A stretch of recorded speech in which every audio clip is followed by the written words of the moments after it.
Gamers. So, voice still not super good with the whole projecting thing,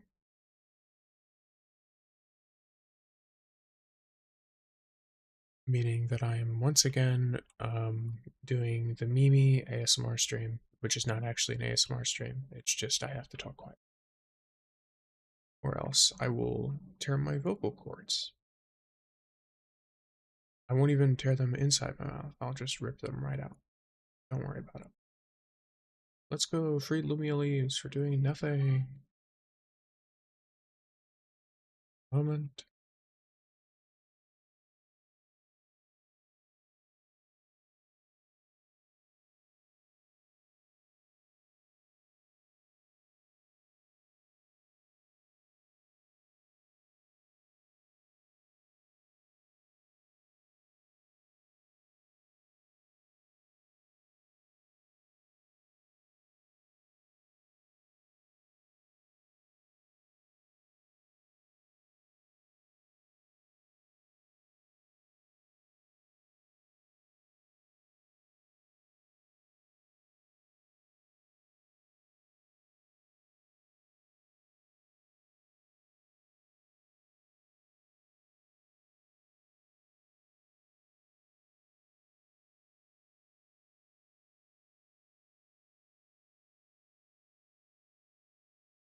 And required my immediate assistance. So I'm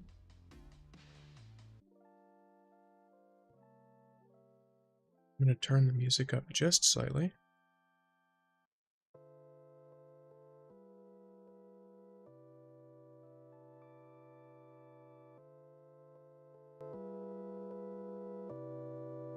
Arms.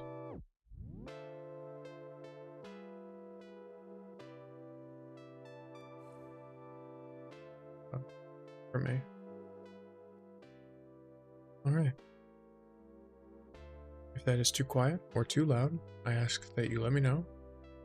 But for now, we vibe.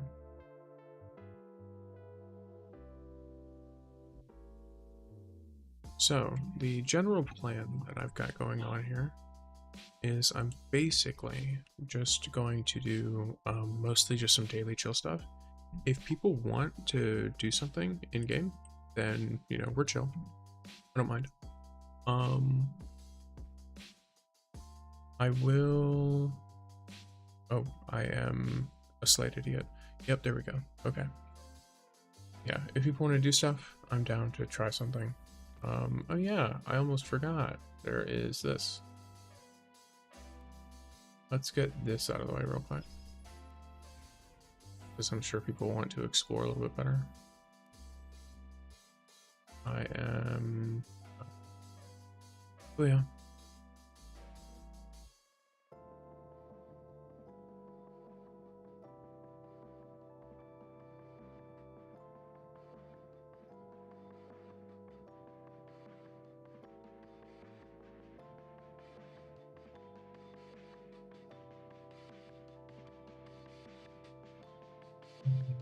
So, we're getting the stream started. Welcome anyone who is joining in. We are just chilling at the moment.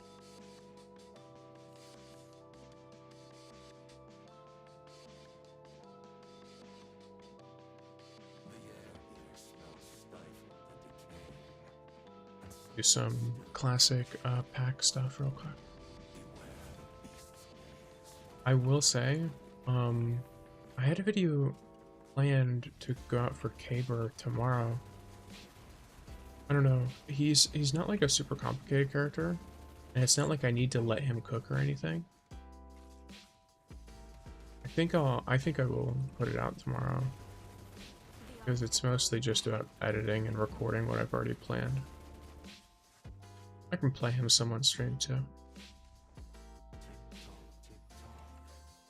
Just forget that the leave button is not the same as D2. You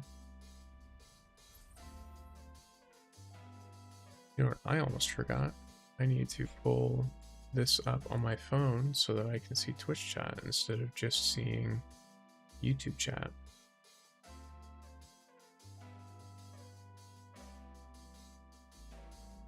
Because apparently people like to come into the Twitch about the same, if not more, than my YouTube. Which I find really funny, because that definitely tells me that the people who subscribe to my channel are not here for anything like streaming. I don't think most people in YouTube are, though. So, it's not like I blame anyone. I'm sure a lot of them probably don't even realize, because, like, if you look at, like, first of all, they have to be online while I'm streaming. Then they have to actually be interested in watching the stream, right? It has to be recommended to them, and then they have to click on it. So you've got like 3 barriers to entry there. So I did put it in a video recently just to make sure more people are aware that I am streaming. But I'm not about to sit here and be like, ah, yes, I expect all of you to join. And if you don't, I will, I don't know, beat up an orphan. I have no idea. I thought to myself, I was like, whoa, I just thought of Technoblade, and then I said that. But yeah, alrighty. So let's get some daily stuff started. Let's do some Jiangxi Metro. Yeah, that works.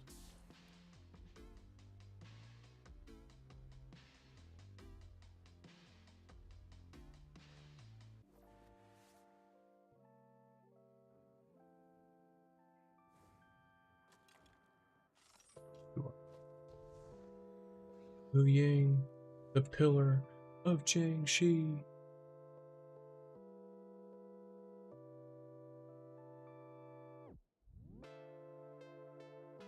So let's accept commission.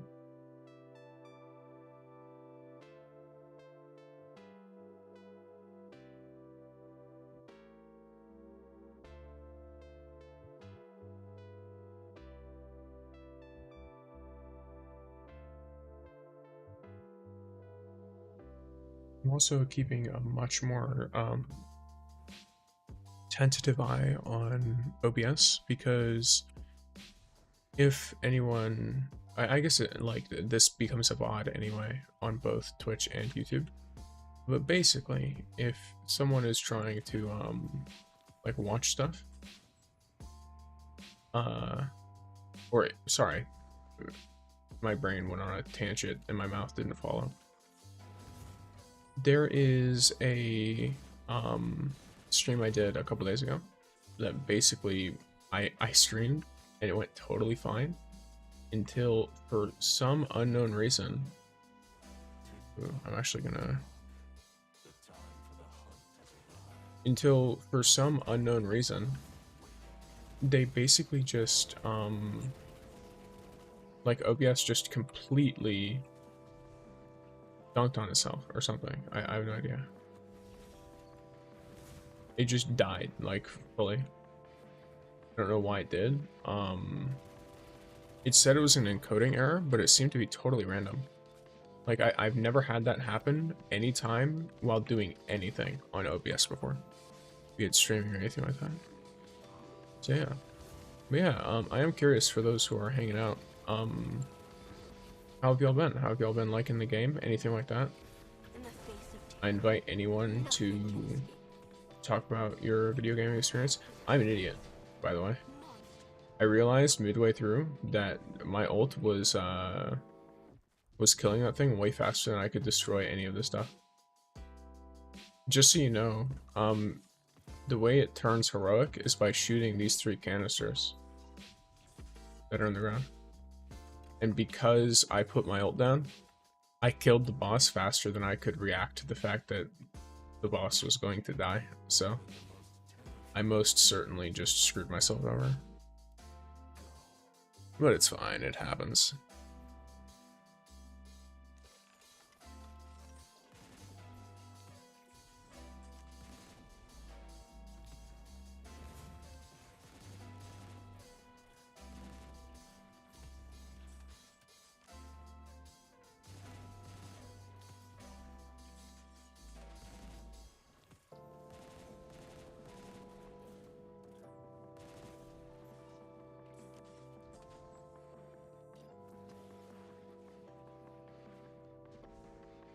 Once again, because I need to go to my commission, which is over here. Welcome in, gamers. Do let me know if the music is too loud for y'all. I turned it up because I noticed looking at a couple of the VODs that I legitimately could not hear anything from the music. So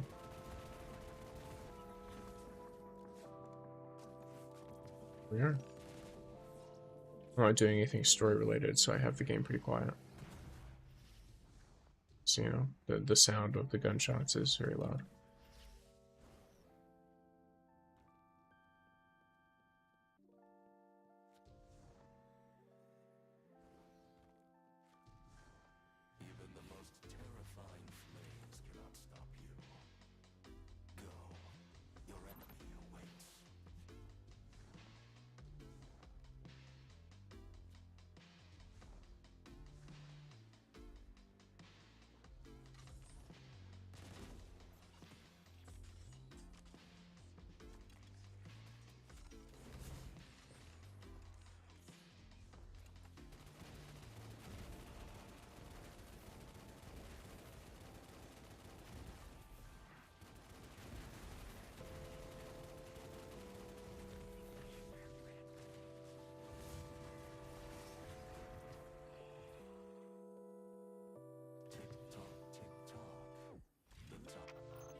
So hitting reputation rank 20 today would be pretty nice.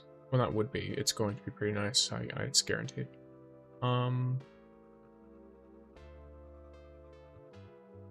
am a little bit... Oh, it's this way. I don't know if curious is the word. I wonder what the next mythic is going to be. Because of course, you know, there's all kinds of different options it could be.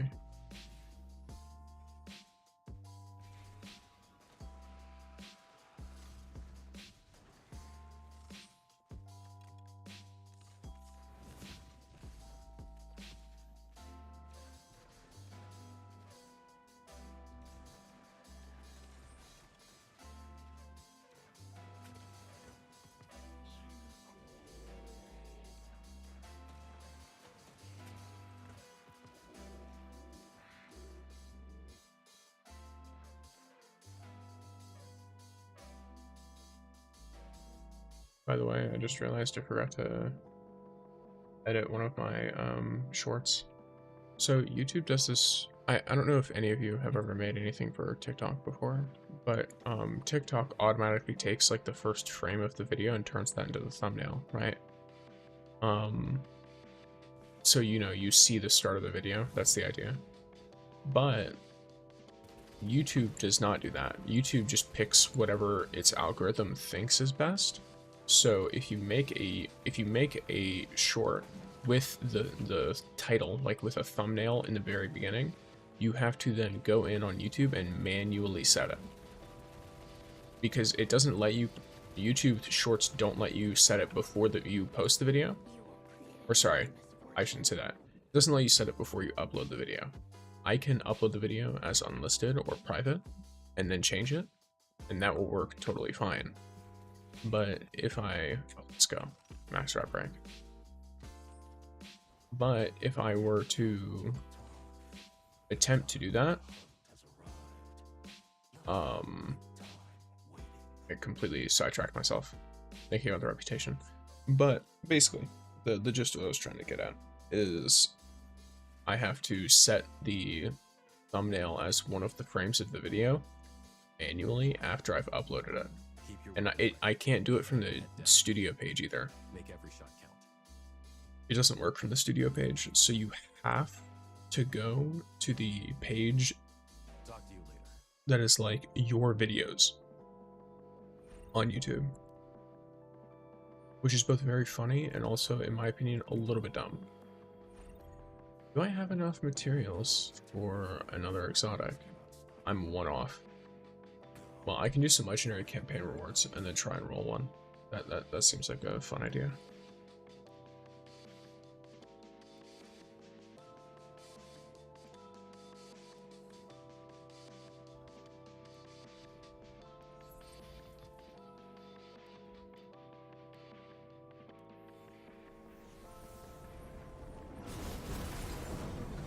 Awesome. That is loud, by the way. Okay. So I'm at 33 limited draws and 9 standard draws.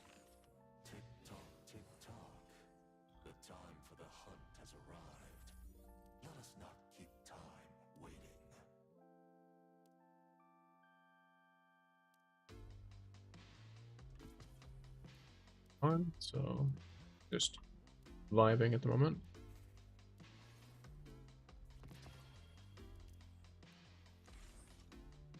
Alright, so the fact that I have managed to do this does mean that now I can do mostly Red Sea Rift content. I should be vibing. Okay, so here's where the front lines are. Yo, here, let me see what you're saying, Lego, real quick, because my OBS is doing the thing it does every single stream, where it squishes YouTube chat into oblivion. Okay, yo, what's up? How are you? I am pretty good. Still under the weather, which is going to reflect in the next couple of videos that I post. I don't know. It's like I don't really feel too sick.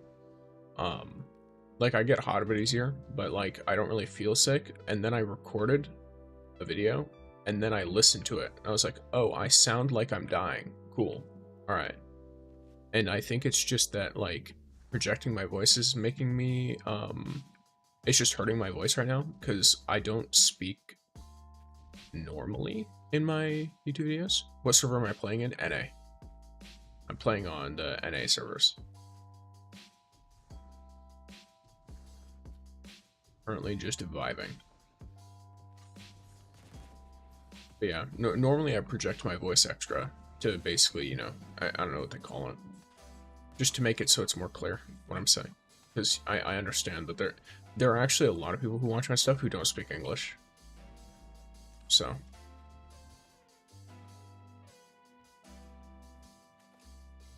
I'm an idiot.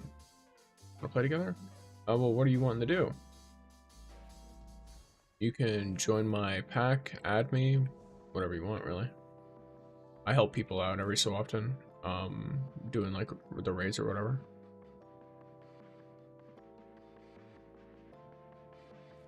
Here, this is my pack.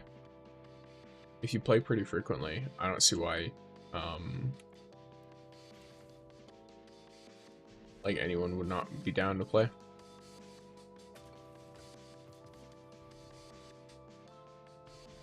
A lot of the people are mostly on later in the day, but need help with Onslaught?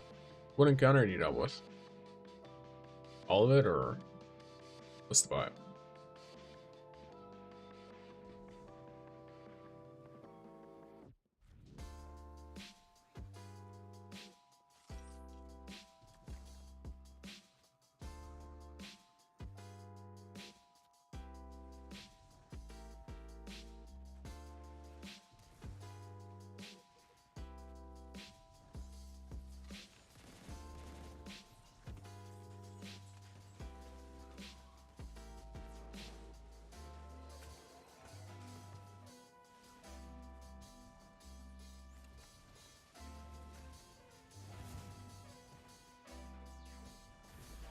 In the face of terror, nothing can escape.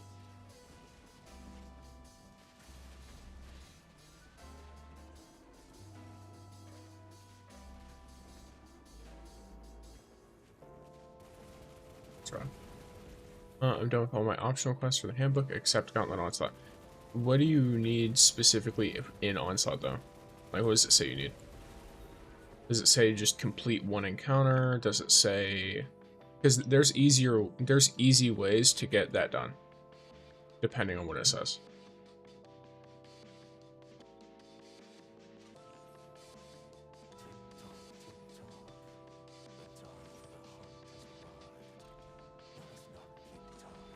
Like, I don't know what page it's on, because I could probably pull it up, yeah? Mentor handbook? I should still have the optional stuff somewhere, unless I already did it all. Maybe I already did it all. In which case, unfortunate.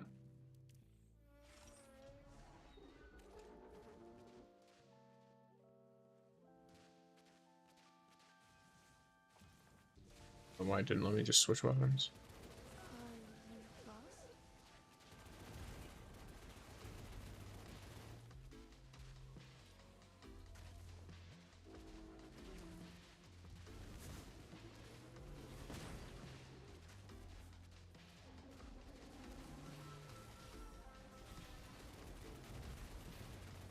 You need to complete it twice. Does it say to just complete an encounter twice? Is that's gonna be real easy. Have you ever done an encounter before? Finally. Peace and quiet.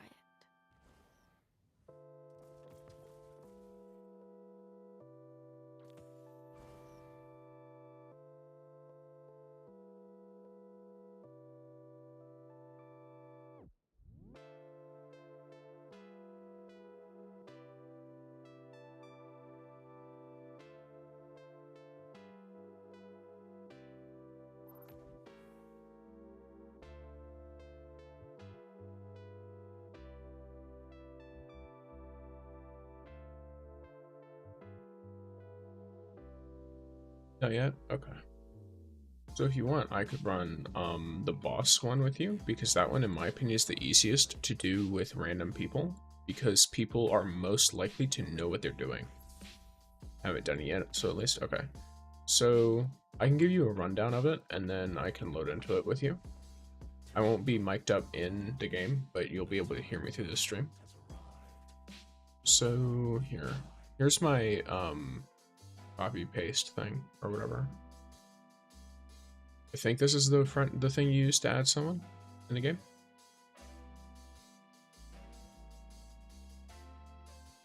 So once you add that, let me know.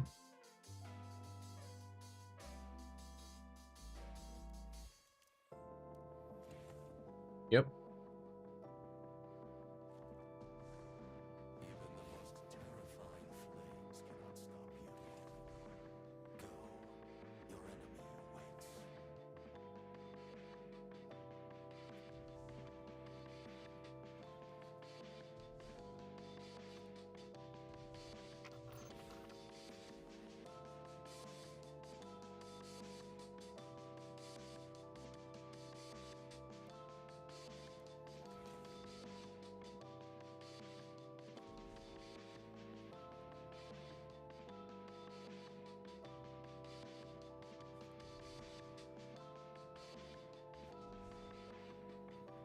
That could be even, yeah.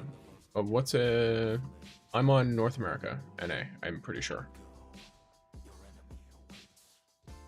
Yeah, I don't mind adding people either, alt. So here,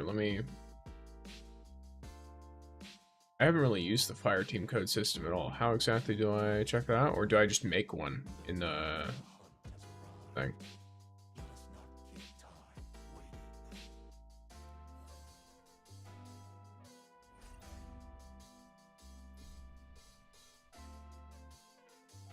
So, see.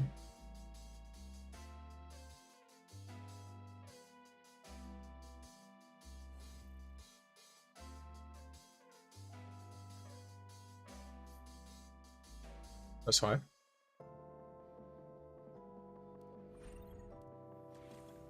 Cool. All right.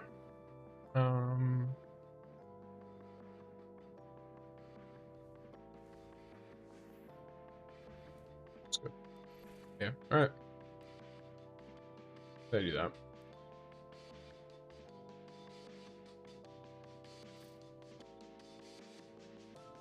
That should be easier. I'll delete the other one so it's not confusing. So yeah, just use my fire team invite code and then you should be good. Logo.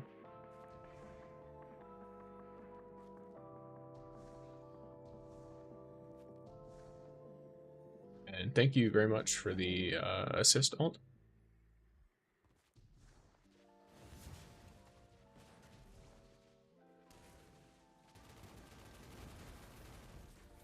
Yeah, because if all you need is to just complete an encounter, I think just running in and doing the last encounter twice is probably the easiest way to do that. Something I might do. Where's my boy? Caper. There he is.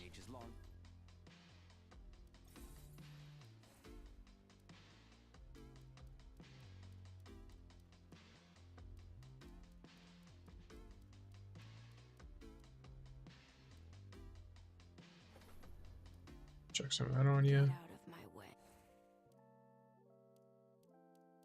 Is there no way to mass click this? Feels like something very easy to, I don't know if plan for is the word, but like to take into account.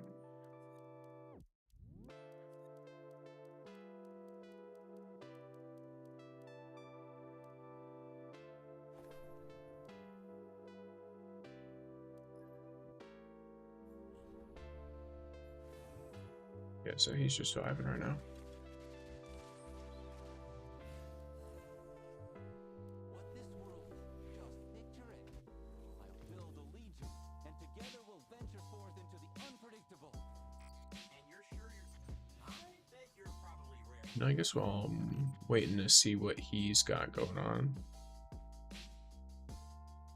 I'll go over Caper stuff real quick because I am trying to make a build with him. So he basically works entirely off of a status effect blind.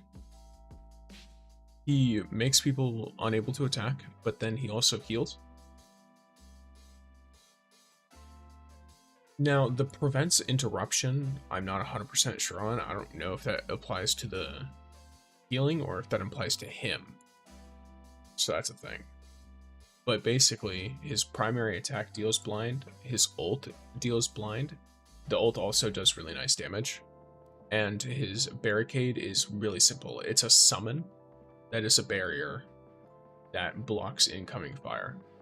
It's tagged with blind, but I don't know if that means that they won't shoot the barrier, because I have seen them shoot it, or something else. So there's that. I could very easily get that, by the way. Oh yeah, I'm at exactly max pinnacle energy, because I wanted to hit max pinnacle energy. The good old-fashioned, for stream today, because I wanted to be able to actually do stuff.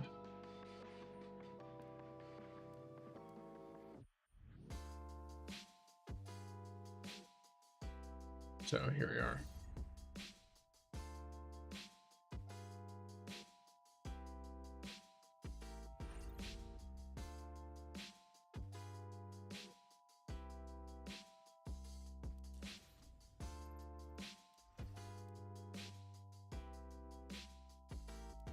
I know we could do the event stuff too.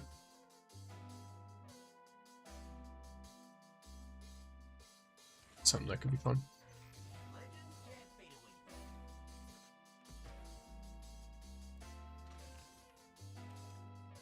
Some good old-fashioned Morbrun's hunt.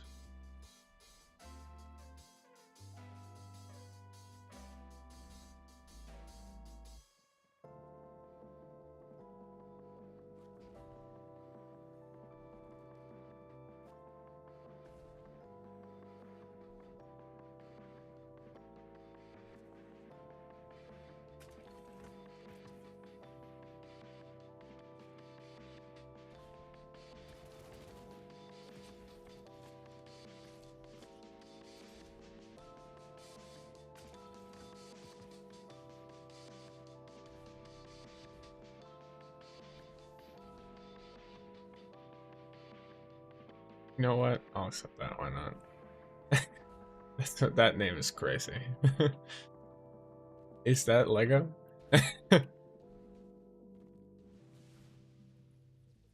Because that name is wild. Actually insane.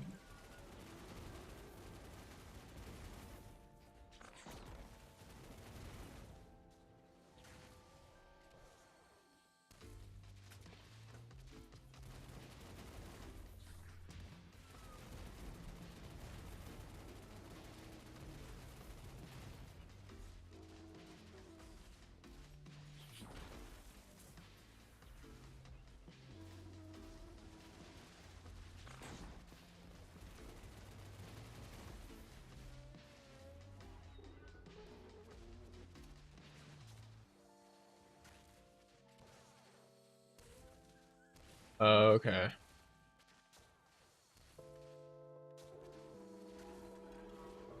That is unfortunate.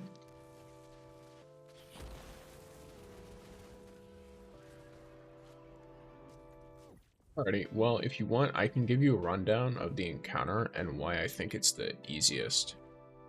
Yeah, it does. So the way most of these games work, these gacha games, they make each server completely independent. So the servers are not some like fused thing at all.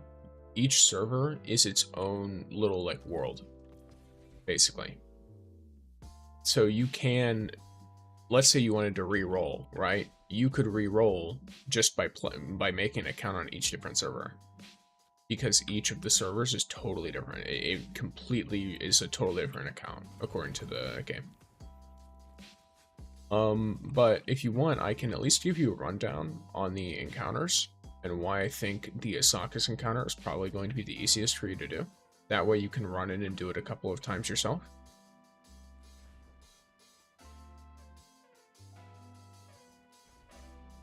I think there's raid guides for it on YouTube. I don't know how good they are because I've never seen any of them. I just went in and figured it out. Because I was trying to do it when we were like 15k under. Okay. So here, let me go real quick here. So in Onslaught, you've got 3 different encounters. There's Break-In, Menace Above, and Azakas's Tabernacle. The one that I think is the easiest is Azakas's Tabernacle.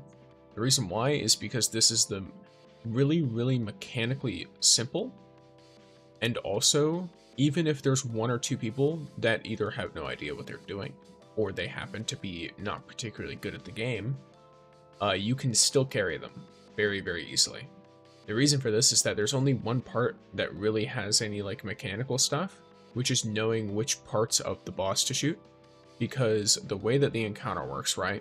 You have all of you spawn in. You run into a room. You fall down a little like, oh, it's like a little jump. It's not going to do anything damage-wise. But you fall down, and then a big walker, one of these guys, is just sitting in the room. And so this walker is the boss.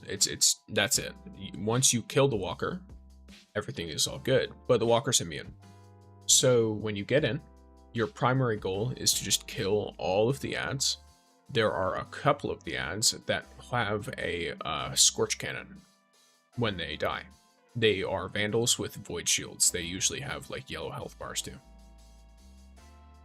Once you get those, you shoot these like battery things that come out of the ground. If you don't know how to do that, someone else will, and they will do it even if you're the one who kills the Vandal, because you get points for doing it. So don't worry too much about that. The only real thing that I would say is pretty threatening at this point is every time Azaka's, the walker, stands up and then slams the ground, a big shockwave of arc comes out. It does damage, jump over it. Very simple. It gets taller if he survives for one phase. So that's the thing too. It's incredibly important to try to just stay alive. Eventually, once you've shot both sets of the batteries, then Asaka's will jump back in the middle of the room, and then 2 impact Shinkas will spawn. Just kill those. It opens 2 portals. 2 people jump in, or you can actually do it to where 1 person jumps in. If that 1 person is really comfortable with surviving alone in there, and they know how to ping really fast, they can easily go in. And then whoever's inside there will mark the spots to shoot on the boss, to weaken the boss. Once the boss is weakened, assuming you have a team that has a few fairly good people, you should be able to very easily do that in 2 phases. The only difference between the first phase and the second phase is the second phase has more ads, and the shock wall is taller. That's it. In the first phase, if you're standing on pretty much any object in the room, the shock wall won't hit you. But in the second phase, it will. Almost all of the objects in the room, it will hit you if you're standing on them. So yeah, the reason I think it's easier, even though it's technically like the final encounter, is because no one queues for this who knows nothing, you know what I mean? So everyone who queues for Asaka's Tabernacle knows at least a little bit about what's going on, or they're willing to learn. I've loaded into so many break-ins, so many menaces above, where people are like, oh, it's not a boss encounter, it's gonna be easy, I don't need to know anything, I can treat this like a strike. And then they will lead to a wipe because they will do something that is very clearly, if they had tried to learn from their mistakes, or if they had tried to figure out what's going on in the encounter beforehand, they wouldn't have had that problem. A big thing with the break-in is the bridge, because sometimes someone will not realize that they need to stand on a plate, for example, and they just won't open the bridge, or they won't shoot the battery in this encounter, because this encounter has a battery too. And eventually you do kind of need everyone to be in the same room to kill a bunch of ads. Well, sometimes they just won't follow, and then they'll get stuck outside. It's, you know, it is what it is. Menace above is less of that, but it's still there, it's still present. So I just prefer doing Asakis' Tabernacle whenever I'm matchmaking. If you want, I can show you the encounter on Caber, because I am just playing Caber for some fun at the moment. Ooh, the blind increase is great. And why not some... That's final blows, ain't it? I'll stay tanky. I like staying tanky. Yeah, I've still got another weekly drop on it, and then I could probably just record it for some footage for later or something. My favorite character in this entire game, it's really tough because I'm actually playing a lot of them at once. I would say right now it's probably overall Estella. Now I know there's the whole like, oh, she does the most damage thing. I just really like her design. I think the way they designed her is very nice. I like the way her armor looks. I like the way her abilities are designed. It's really nice. How did you get yourself all dirty again? I like this little thing on her Bright Dust, because this is her Bright Dust cosmetic. And I like the little like hair thing. So I like Estella a lot. Another character who I really like is Tan2. He's his best in slot, by the way, is a mythic weapon, not Izanagi's. I was just running Izanagi's because I wanted the power increase. But what do you call it? He's probably my favorite out of the standard characters for sure. I like the versatility of being able to switch between healing and damage constantly. Wolf is obviously really nice. I don't think there's anything you can really say badly about Wolf. Just super solid.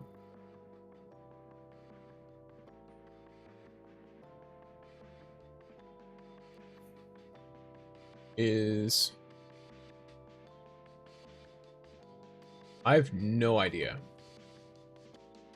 Wait, like, I don't know what you mean, so I'm not sure how to answer that question. It also, no. Like, I'm trying to figure out what exactly you're asking me. I don't think this game doesn't have a main villain yet. I don't think. Like, I don't think there's some big overarching villain just yet. There is like several villains. There are several groups of characters that are antagonistic towards Wolf and Co. Are you asking, is he the final boss of the campaign? I'll be real with you, I don't remember. Possibly. You will have to find out when you get there. Assuming you haven't.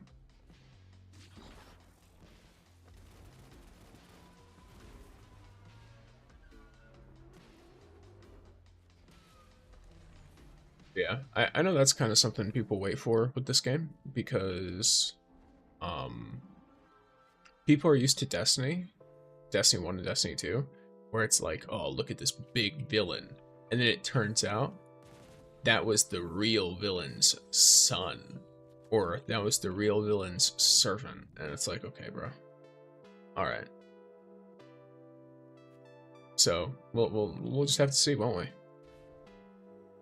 I finished the campaign, but I just don't know if it's like the end. Oh, yes, it is. That's the end of the campaign. Yeah, for now.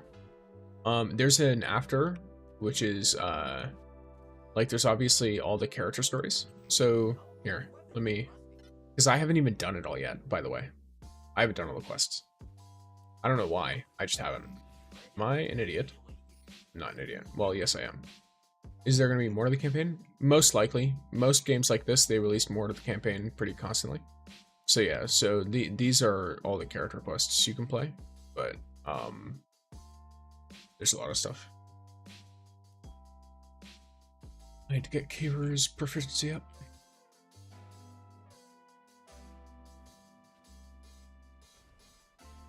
Here. I suppose I'll play Azox's encounter so that you can see it and so that I can take a look at it. Only matchmake, let's go. But yeah, there's almost always more to the campaign. It's more about what NetEase wants to do with it, though. It's very possible they won't add anything else. A lot of people can't wait. A lot of people are really looking forward to more story stuff. And I can't say I blame them at all.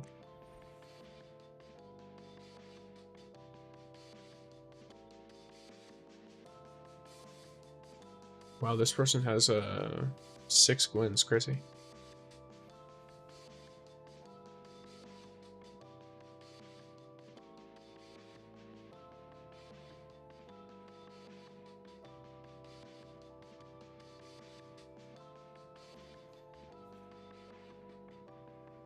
Wait, not even 6 Gwens. That's crazy, the amount of Gwens they can get from that.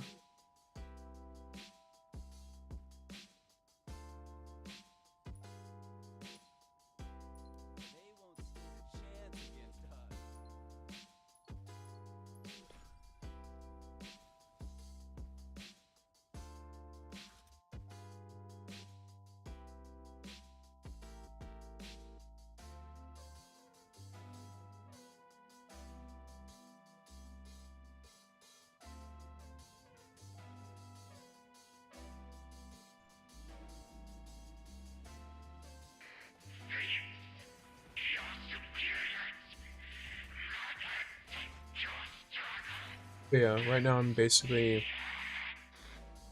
making a build for Caber because, of course, people have requested it, and then also I like playing him, so he doesn't output like super crazy damage or anything, but using his abilities and combining them with certain artifacts helps to make him a pretty significant bit stronger. Like, since you can really avoid a lot of damage, Inverted Fury is really nice on him, because that one requires you to have shield left. I can end this now. Which, by the way, I find it really funny that it took a non-Bungie company making a Destiny game to make the health bar actually look like it's supposed to. Because in Destiny 2, for example, at Destiny 1, the shield bar takes up about the same amount of space as it does in Rising, but they're actually 2 halves. So if you ever play Destiny and you see how like the health bar is split into 2/3 and then 1/3, each of those different sections is half of your health, actually. For whatever reason, really. I am... There you go. I was about to say I'm stupid.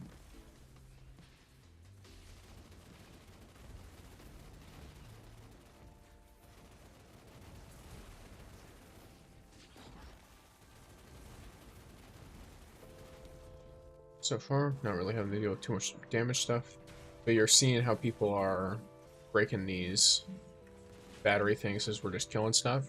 You don't really need to do a whole lot, you just need to make sure you're helping with killing everything. Something that I like to do is get up here and wait for this guy to spawn.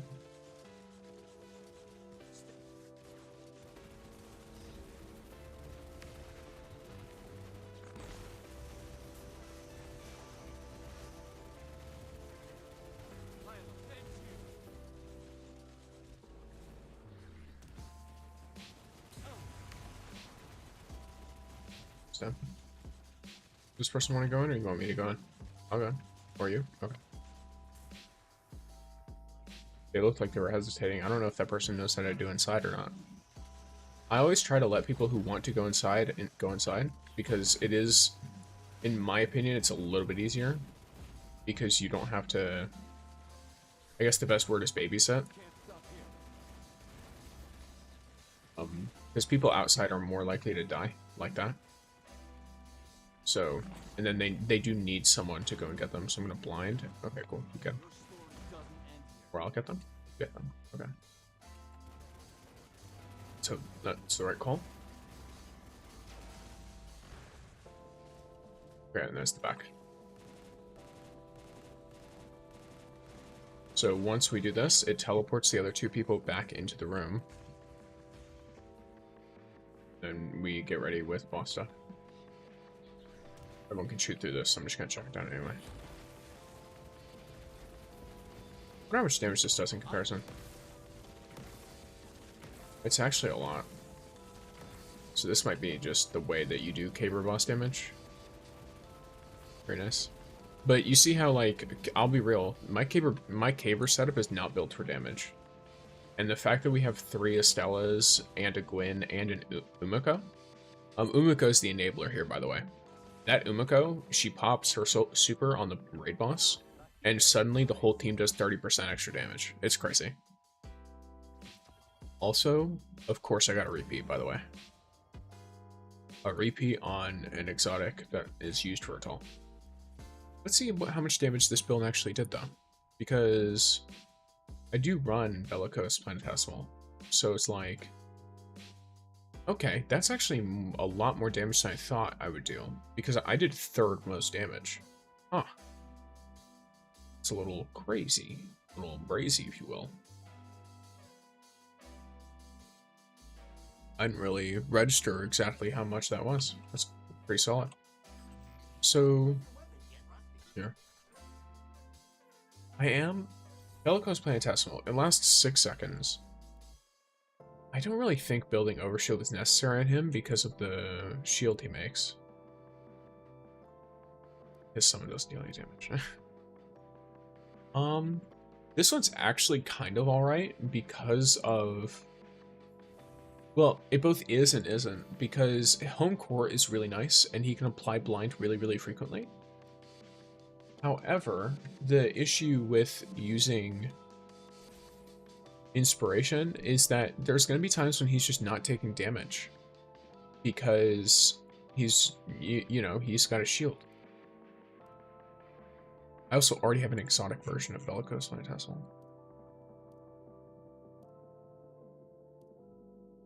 Yeah, I don't think there's a whole lot of reason to run anything other than Bellicose Planetesimal here for him.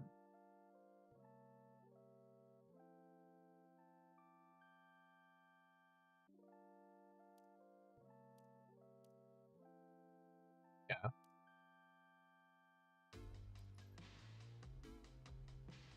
I'm gonna obviously look into it more later, but a lot of my time spent on him is either behind a barricade or running around in the air and stuff. So this might be the final build I go with. I don't know. I'll play another thing with it. Why not? Actually, wait, let me look at the event. Is there checkpoints? Boss checkpoints, you don't need them. Each of these onslaughts, it's one full encounter. Each of the gauntlet onslaughts. So they already made checkpoints for you, basically. Each of these is a complete and full encounter. And once the encounter is over, you get your loot and it's done. That's it. There's no traversal. There are no secret chests, nothing like that. It's a very simple, each of these is a boss encounter. Also, I'm gonna start doing the event. Why not? Goodies.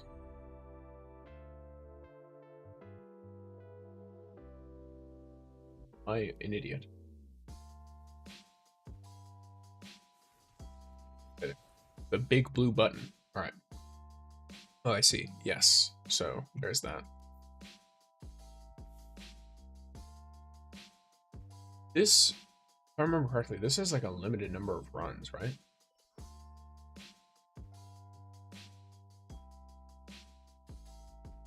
Better go now. See you next time. Alrighty, see you next time. Have a good day. Enjoy yourself throughout it.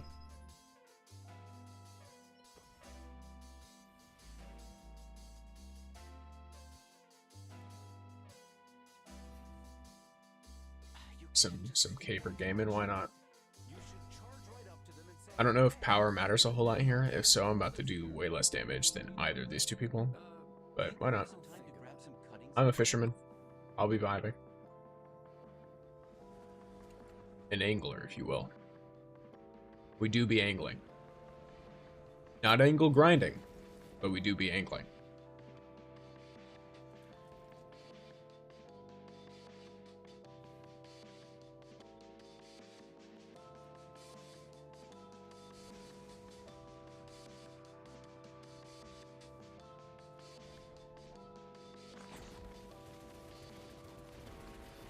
Healing. It's equipped. That's from Wolf, by the way. So when Wolf is using certain abilities of his, specifically the Wolf Stash, he will apply a Wolf Stash effect to everyone, which gives a nice little acceleration boost, which is just a nice speed boost.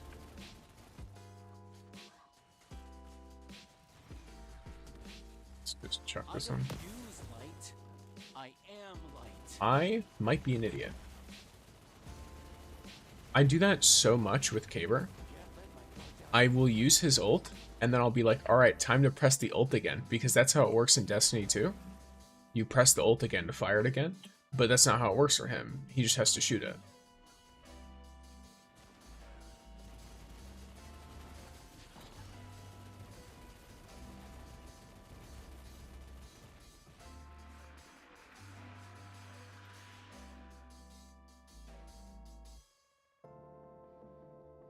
Well, this is both just the same. So slowing field or deal less damage, have larger impact. What? Guess this? I really don't understand what the difference should be.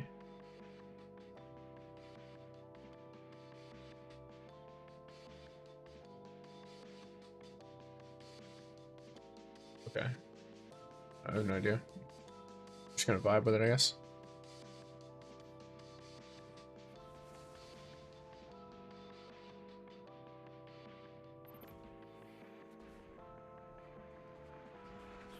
By the way, playing Wolf in this game mode is probably a really good idea because of... Okay, let's get this right. Because of the fact that there is a whole deal of, you know... Wolf gets kills with his abilities really, really easily. Let's go. He could have probably killed them with his abilities there instead of finishing them, because getting ability hits with Wolf when they're finishable finishes them automatically. I don't know if that would count as a signature ability to kill them. That's something to keep in mind.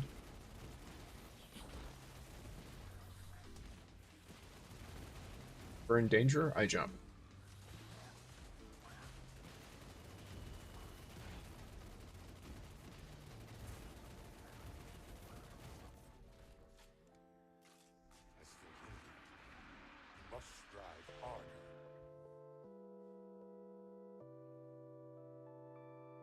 Silver coating plus or broken armor. They take more damage, but damage per hit is limited. Yeah. This is just about bursting them down at the end of the day.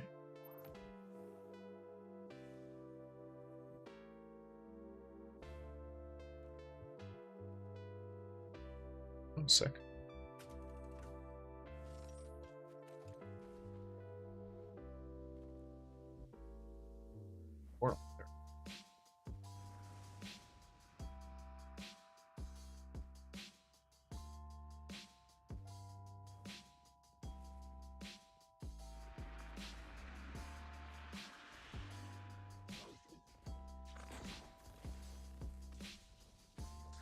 I don't use light. I am light. I just use all that before I hit my signature limit. Bellicose stops working. Oh, cool. Oh, by defuse it, they mean... Okay. Right, yeah, that's how you defuse the bomb, guys. You shoot it. That'll work.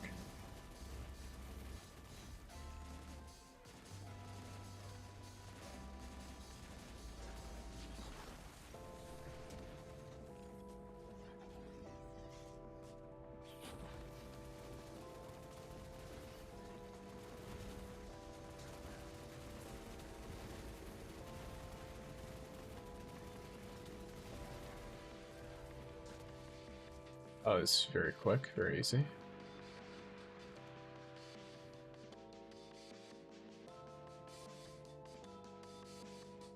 Non-boss combatants gain 20% additional health. Huh.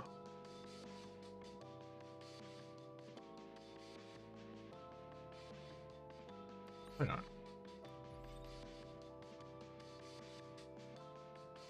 I can end this now. Some real funny looking stuff. Alrighty. So far, I am really liking the way his kit works in general. Like for a 4-star, very nice. I'll probably bring him into something harder though. Maybe something where I feel less safe.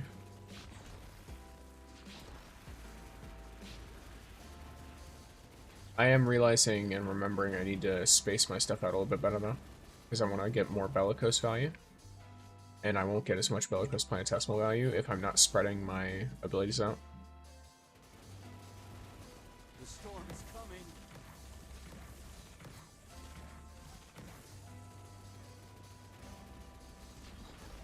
Do this. It's been 6 seconds, so I do this. Reload, but 6 seconds, so I do this.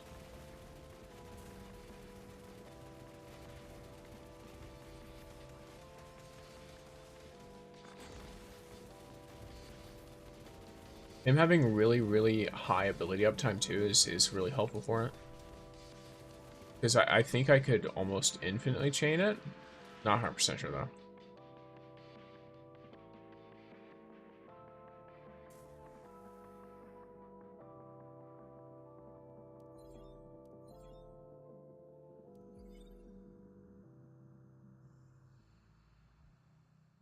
This is the only one that gives an extra bonus, so.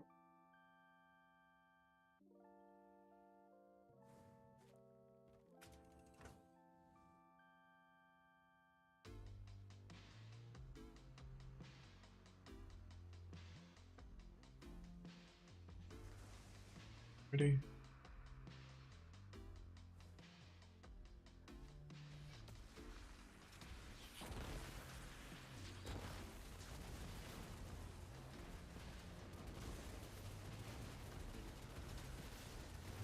Oh.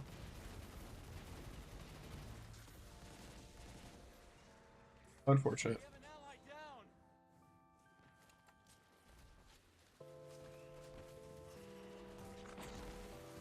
I don't use light. I am light. Servitors are rough for this mode, aren't they? They probably get put in here intentionally. Do you think this game will last?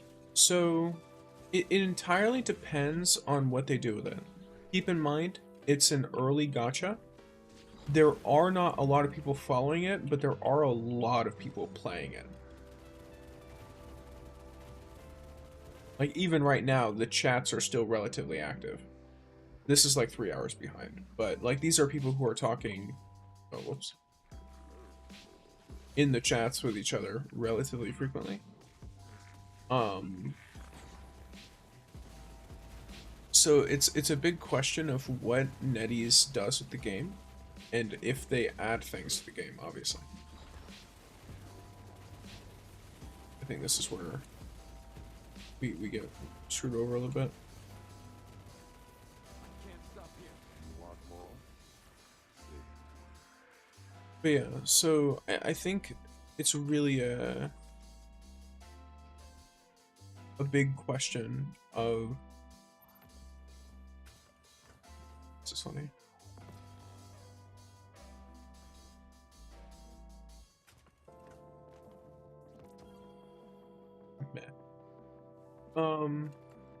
But yeah, so a lot of it is more of a question of what NetEase does and what they add to the game.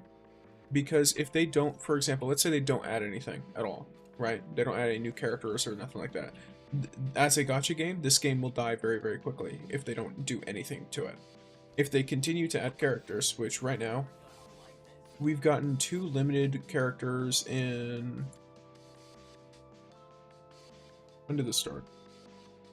I think this lasted 4 weeks. So, yeah, in the process of like over 4 weeks, we received 2 characters so far.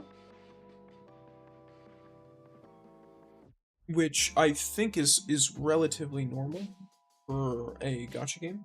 But it depends on what they're doing to generate hype for the next character. For example, maybe I am the big dumb, but I haven't heard anything about another character. So if another character exists, I don't know about them. I don't know who's upcoming. And that's a big part of it too, is like generating that hype. Because if they don't generate that hype, then people aren't going to be interested in a new character. Then you have the people who are here for Destiny story. There are also plenty of people who are here for the gameplay. And then there are people who are here for the MMO elements. Well, as long as they do the other things, the MMO elements will take care of themselves, quite literally. Because all you need in an MMO is people. So as long as there are people playing, people will keep playing extra for the MMO elements. They'll want to interact with their friends. They'll want to run content with random people or like help them through stuff. You know what I mean? Or they'll want to PvP and flex all of their like, you know, skill.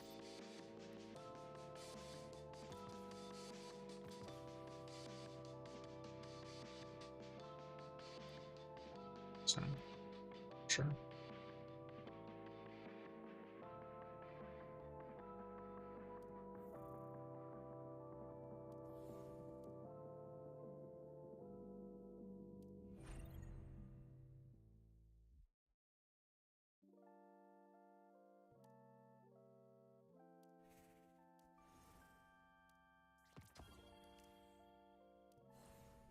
So I think whether or not this game lasts isn't a question we can answer right now. Yeah, I hear you. Hope it lasts. Enjoying myself a lot in this game. Yeah, like I'm enjoying it. I think you know what's something they could do that would probably make it easier for people to keep playing. Right now, people feel like they get on to do like events or like their weekly or their dailies and then they get off, right? So if they want to have people playing more, if that's their goal, then giving people more pinnacle energy would be a big one. I know some people, they would prefer if this whole thing was filled every day. And while that might apply some pressure for people who don't play as much, because it's like, oh, you have more resources now, so you're wasting them if you don't use them, they could still expand the Iron Commander system so that the people who aren't playing as much can use more of those resources. Oh, and thank you for the subscription. I forgot Stream Elements did that, to be completely honest with you.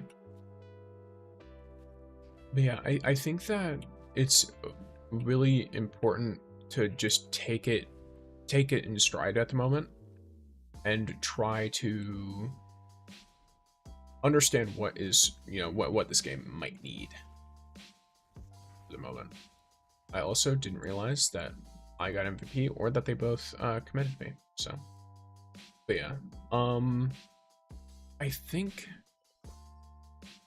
I think something definitely they could do is they make the pinnacle energy a bit more and make it easier to get Mobius clusters, or not Mobius clusters, the incandescent clusters, that's what it is, because that's currently what's locking a lot of people behind having alts. So like, I don't want to make any other character as high leveled as my Estella, because Estella needs incandescent clusters in order to be maxed out, right? Versus if I did have a bunch of extra incandescent clusters, or if I had a way to make my ult be up to the same skill level as Estella somehow, I would be a lot more free to kind of just level whoever I want. What's changed for you ever since becoming the Iron Champion? Everyone wants me to be their spokesman.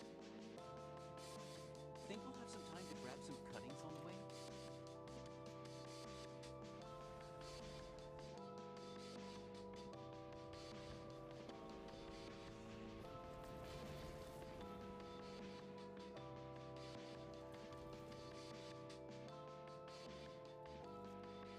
So yeah, it's 100% that.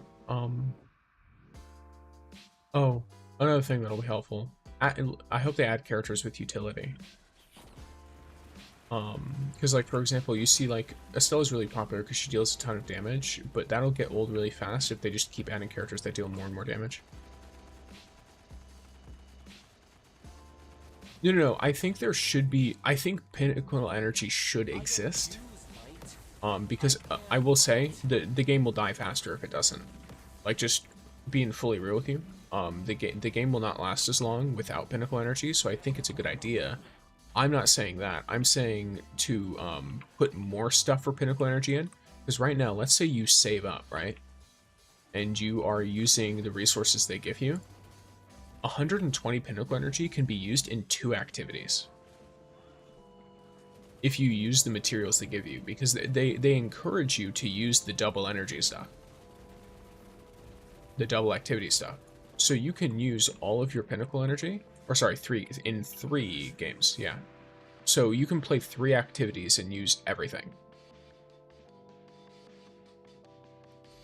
And you know, like maybe if you play every few days, it might feel more like a play session, but this is also a mobile game. So a lot of people, they'll do a mission while they're waiting for like something at like, you know, in a line for like a food or something like that. So they'll use that a lot more than you might think they would, which leads them to not really feeling like they're getting anything out of their gameplay. Another solution to this, if they don't want to mess with pinnacle energy, is making it so that the basic rewards are more rewarding. If they make the basic rewards more rewarding and give like maybe a little bit per... Right, yeah, I can complete my energy in less than 30 minutes. Yeah, exactly. So, you know, using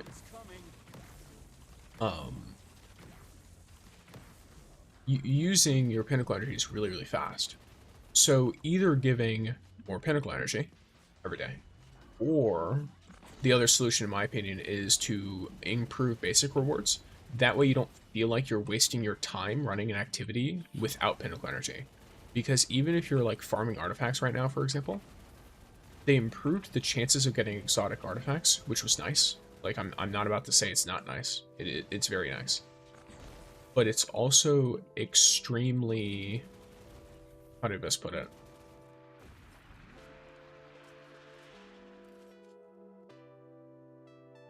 It's still kind of rough because you get, by my understanding, it's lower stats on average for using basic rewards, and you don't get any of the elemental fruit at all. You still get none of the elemental fruit, which combines with the whole not wanting to invest in alts thing, because you need a lot of elemental fruit for the various activities. So even if they gave 1 or 2 elemental fruit, period, right? I can end this now. They would end up like in a way better position with their players when trying to run something like Chaos Singularity. More people would probably do it because they want to level up alts, and that's the easiest way to level up alts and get them to a higher power level, even though it's going to take a long time.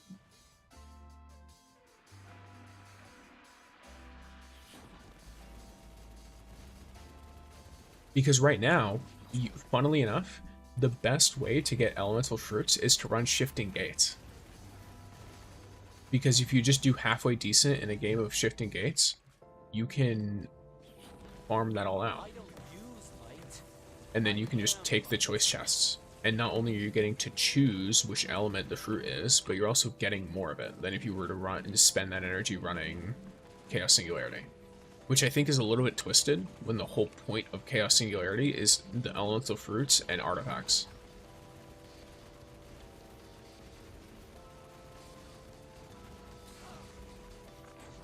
Yeah, for sure. Yeah, like I don't mind if it's like 1% or 2% or whatever. I don't mind if you get only one, period. But I want it to be something that it can be obtained. I don't want it to be something that is completely unobtainable. So I think removing the burden on the way people use Pinnacle Energy is pretty good with that.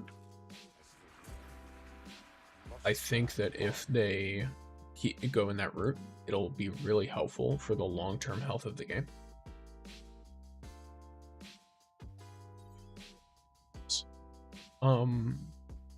I also think something that they could do that would be at least a little bit helpful would be if they, what would you call it? This is more on the side of things. I don't know, it's a little bit tough. Because I don't think it's possible. So I'll be frank with this. A lot of people want like ports to PC and stuff. First of all, a PC port's not happening. Like for example, I think I have a link in my description because I work with, now I'll be real, I don't know if the link is working because the link, I've had people use the link and then it's not shown up on my, like on my end of stuff that they're actually using my link. I'm planning on putting a video out to test this soon, just to see if it works or not.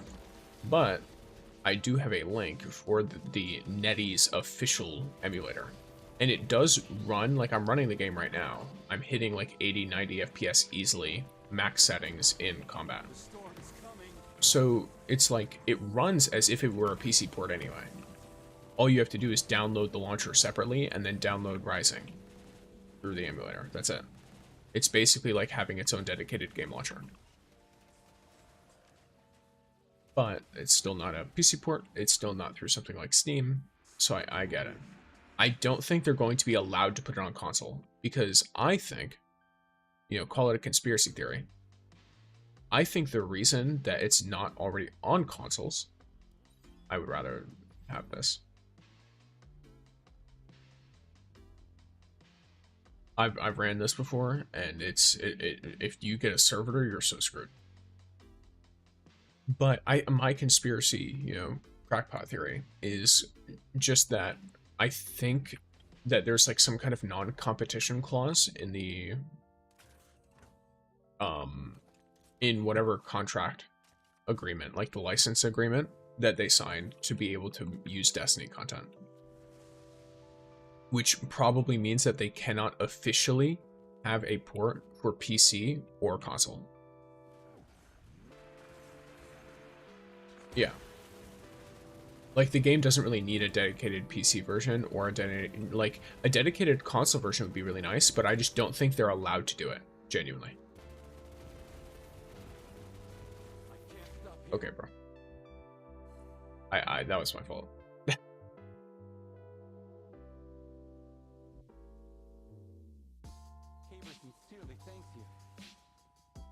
Caber does sincerely thank you.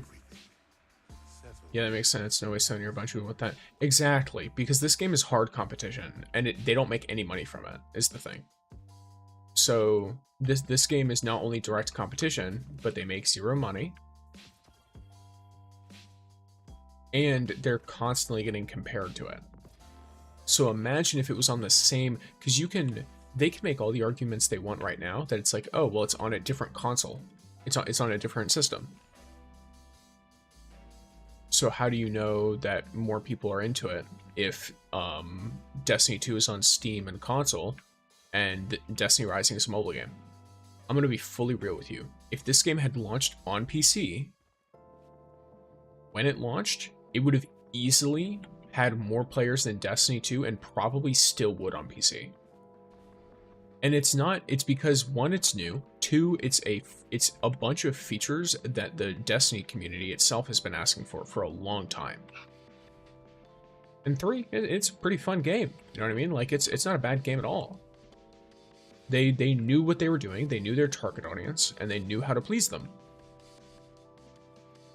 So they did what they did best, and that is, you know, pleasing their target audience. Netties, in my opinion, their only issue that makes them a little, like, it's not like sketchy or anything, but it's like that makes me worried about games that they make, is that they will oftentimes abandon projects for seemingly no reason. Like, even if the project is like really good for money or is very chill, they will they'll just stop working on it for whatever reason. And I don't really know why they do that. It might be some company bureaucracy stuff. It might be legal reasons, because they almost always license games. They don't actually, like, I don't know if I've heard of a game that is like official, like original NetEase content. And if I have, I didn't realize it was. So that might be a factor. Maybe they, like, companies see how much NetEase makes, and then they're like, okay, we want to charge you more for the license now. And then NetEase is like, well, we'll just not work on the game anymore.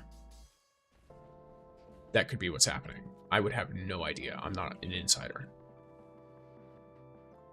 Let's go, Yolder Gaming. I love Yolder. Yolder is the next build that comes after Caber, by the way. I'm doing a build for her, because a lot of people have been requesting it on the YouTubes. New record, let's go. 603 healing. Probably just because I took no damage the last time around.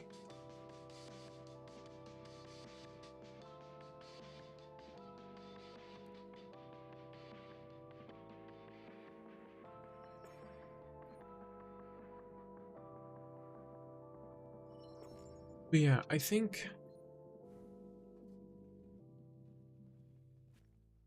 that it's definitely, like, I don't know. I have a lot of hope for this game, but I am cautiously optimistic. I always am with gacha games. There's all kinds of things that could realistically go wrong, right?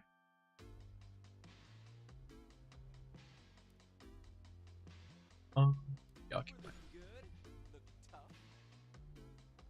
I know one thing I'm just really waiting for is I need to know what their next character is. And I want to know what the proper, because they're doing a 6-month cycle for rerolls. So that, by my understanding, that means 6 months of new characters, and then they start throwing rerolls in there. Or like they start throwing reruns. Sorry, not rerolls.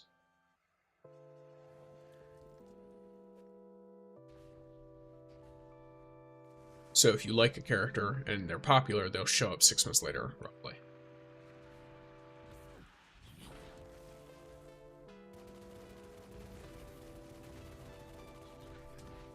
I don't use light. I am light. Yes, I'm very sure too. I hope this game lasts as long as D2 did. A part of me does not hope this game lasts as long as D2. Not because I'm like, oh, D2 should last longest, but because I think D2 has gone on for too long. Like, genuinely. I think... So I'm someone who's played a lot of MMO games, right? And Destiny 2 barely qualifies as an MMO. The big thing about MMOs is community and progression.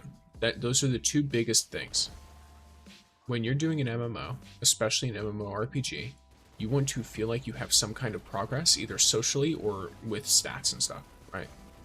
Sometimes you can have social progress by making groups, friends, like making a community, working with people and stuff, right? But the issue with a setup like this, and with a setup like these real long-running MMO games, World of Warcraft, I think RuneScape has mostly escaped it, just because RuneScape has changed so much, and they've basically made a bunch of new games that they have escaped this by making the same game over and over again, right? And they can do that because the game is they have like the membership, but the game itself is free, right?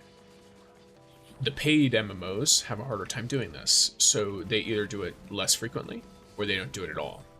Example, Destiny 1 to Destiny 2.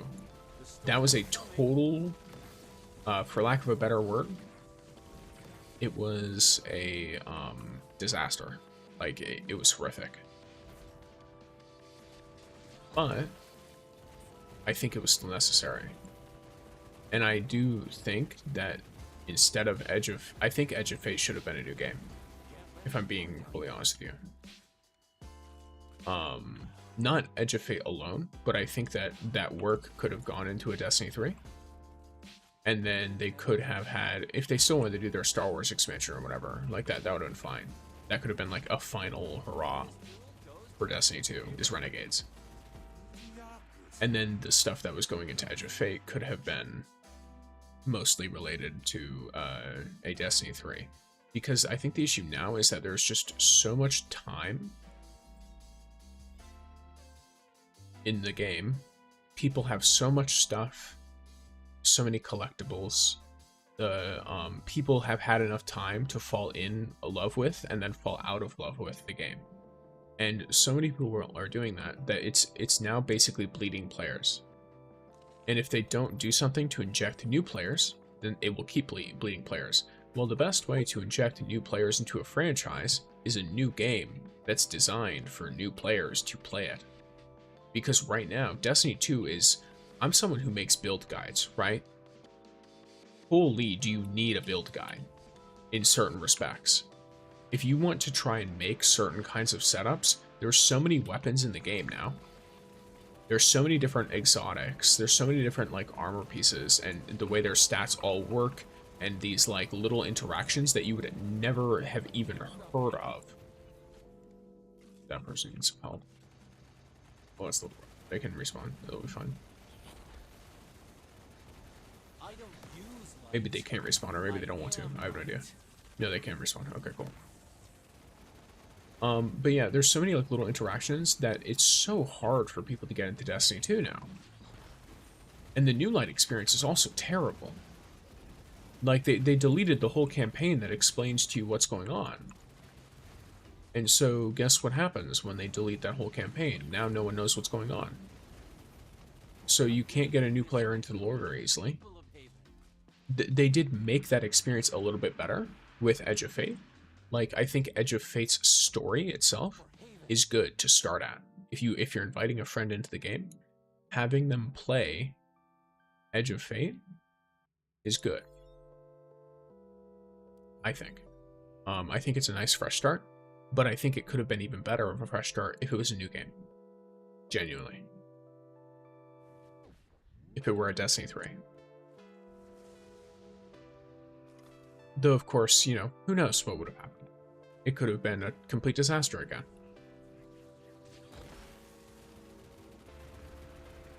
That's just my 2 cents. And then, oh yeah, with World of Warcraft, right? Like, I play World of Warcraft. I played World of Warcraft for a while. I recently started trying to get back into it. I'm you know, pretty interested. Less for story reasons and more just people I want to play with. But I think it's kind of, you know, it's important to remember. Yeah, I left D2 years. Exactly, you would come back for D3 even though you left D2. And that's a, you know, it's a marketing thing too, right? You're like, oh, it's a new Destiny game. It's a new Destiny game. Cool. Even though the gameplay loop might be the same. Even though most of the stuff in the game might be the same. It's a new Destiny game.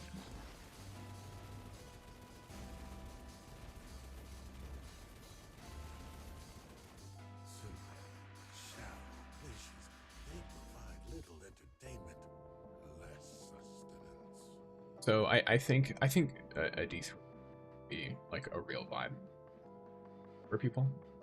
Now, I think the issue now is they can't do a D3. I think a D3 now is too much.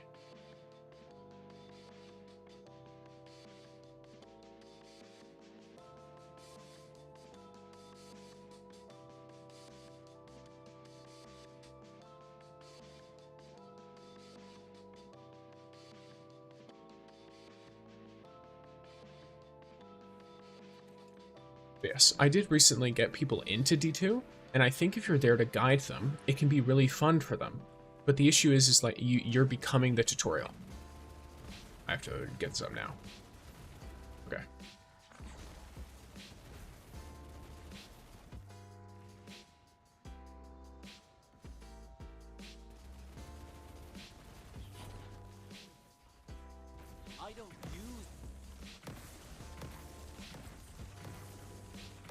experience is the great filter for people. Stand on this? No, I absolutely cannot.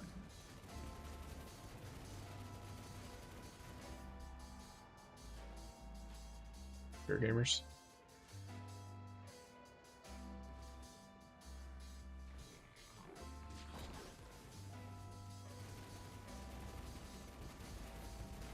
It's me. But yeah, so I think that's really important to consider with everything. Sidetracking, does the Gallo do well for impact shinkers now? I think it probably does a bit better because you get the stuff on firing. I noticed it was pretty good in the raid earlier when I was running the encounter against impact shinkas, but it's also a little bit hard to tell in a raid because I can't tell a bunch of random people, hey, don't shoot this, I'm testing something out. I could go test it in the practice range real quick.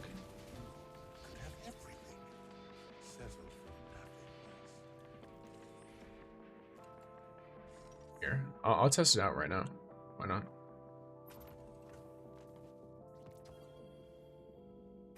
I don't really remember how it did before, so I'll let you be the judge of that.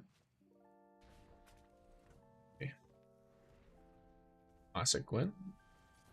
Teammate, let's go.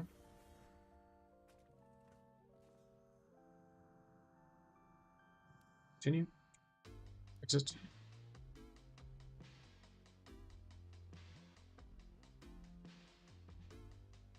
Buzzbuff was the only That's funny. Yeah, I think she actually does better with Fury still, but it's still I use Gallows because I have a duplicate of Gallows versus Furies. I don't have the battle pass at all. I'm totally free to play. So I have one copy of Furies and no way to get more. Well, we'll have to see. I can do that pretty easily right here. So here we've got a Shinka Servitor, a Shinka Brigand. Oh wait, let's do the raid versions.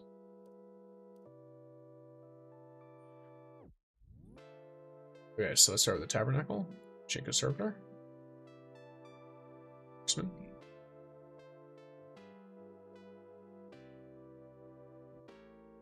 I did, yeah.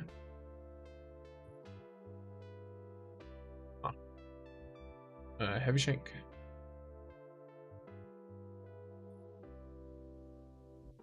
Brigand. Yeah, okay. Where's my precision boy? Oh wait, I already have him. Okay. So let's place these guys down. So let's see how this works then. We can start with impact because that one's gonna be the easiest. I mean, yeah, it's quick. Like that is really fast. Marksman.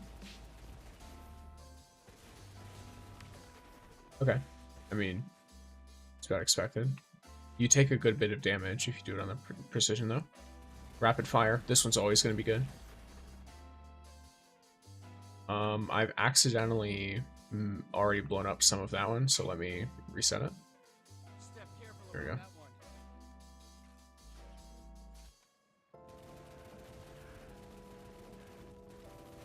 It's pretty quick. Yeah, like you could definitely do all four with it. I could see that. And then, of course, you know, classic caber moment. Boom. I take 0 damage from that. So, yeah. It looks like you could break all the Shinkas pretty easily. I don't even have the catalyst for it either. The explosions do a lot of damage to the impact Shinkas. So the explosions are probably impact now. Definitely.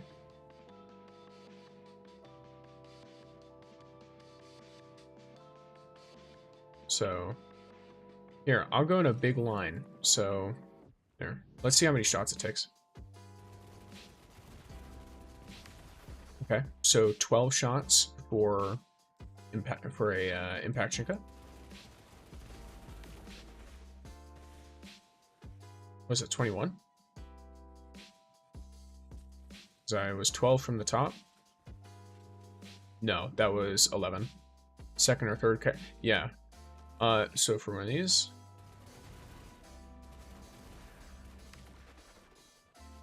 it's pretty nice. It's like another 11 shots. And then reset the Shinka. Actually, I'll go from the other end. Here. I'll actually put out a video on that real quick. Because that's actually some real good information, especially for people trying to build a Stella. So, here. Wow, that is quick. The explosions are huge.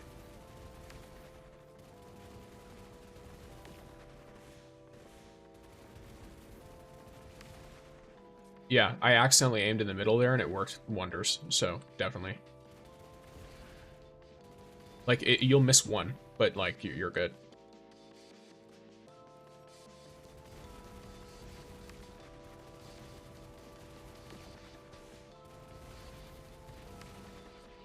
That's crazy. That's super solid. I'm definitely never taking this off of a Stella. People can worship Furies all they want, but that's actually crazy. You just take gold in your Stella? Let's go, trainer. Also, that profile picture is really funny, because I thought I was seeing things for a second. But it's just the standard profile picture upside down. Yeah, like... I've got gold on her. And I've been using Gallus just because. I guess they kind of... Yeah, I guess it's like... It's one of those things where... It's... I don't mind it because they buffed a playstyle of Estella that is less popular. And also, Estella is a pure damage character.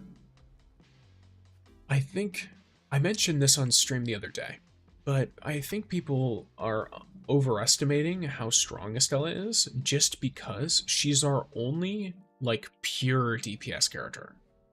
Gwen still has huge survivability because of her healing and her overshield. And so she is extremely tanky in addition to the other stuff. Versus if you were to run something like, what do you call it? Estella. Estella has, like, almost, she's a wet paper bag, dude. She heals a little bit, sure, but her survivability is horrifically terrible compared to someone like Gwen, or like Yolder. So all she really has to provide for the team is straight damage. And because of that, she's really easy to power creep, accidentally or otherwise. Because utility is, you know, to use the marathon meme, utility will make me God. In any gacha game ever, a good utility will outperform damage in almost every scenario. Because yeah, sure, you can have a few damage characters, but they will make more of them, is the thing. The characters that stay good for a long amount of time are usually not DPS characters. They're usually utility characters. Yeah, for sure. They have to be really careful with that if they want to avoid that kind of thing happening.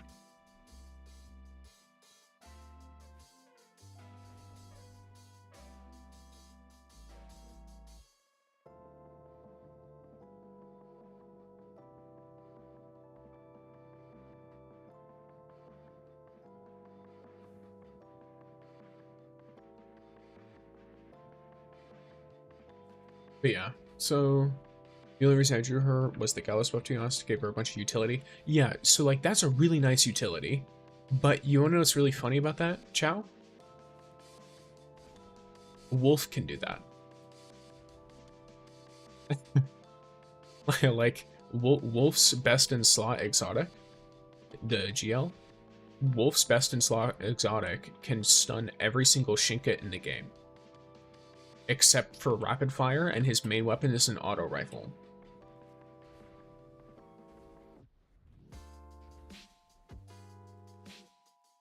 Like, Wolf can easily stun every Shinka in the game, and he is the standard default character everyone gets. So currently, Estella is competing with Wolf for utility. Except Wolf also gives his whole team a dash. He gives everyone acceleration whenever he uses his Wolf's dash. Yeah, I built a Wolf to 63k. Yeah, like, cause here, look at me. Like, I'm sitting here. I've got him built too. Like, this man's great. I love using him. I did chuck a bunch of artifacts that he doesn't need to amp his power up a little bit. But like, I built him out. He's solid. He's running it.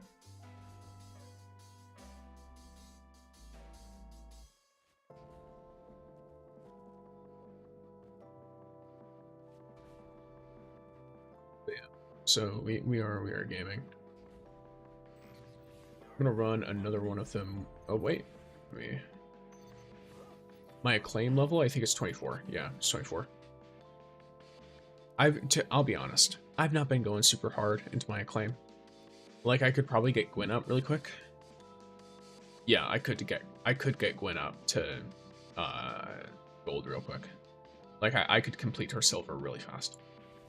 I just am taking it a little bit slower because I know that these games are the long game.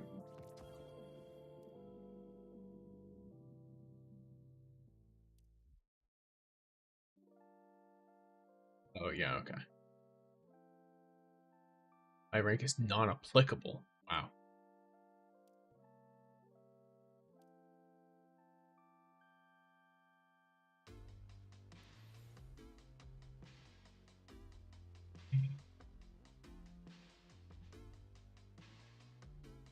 Am I perhaps stupid?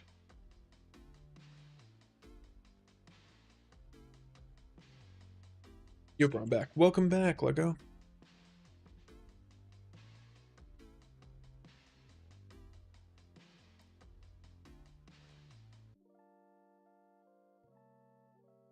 I'm just doing some of the event. I was doing it on Caber. I think I'll do one more on Caber, and then I'll do some on Stella. That's my thinking.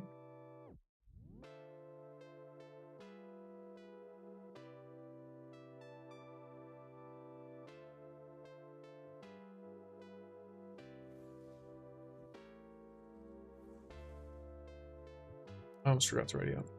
My old bartender friend complained to me the other day.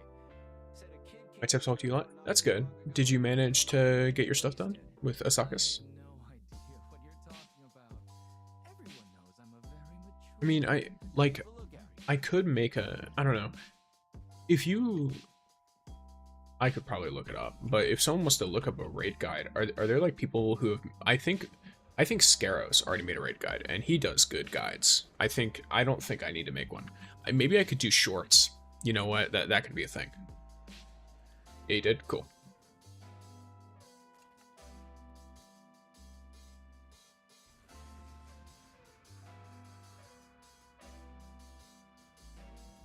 It's good to know. Good to know that you did. Someone died almost immediately. That is unfortunate. They walked off the edge for sure. They didn't see where they were going. I don't use light. I Am light.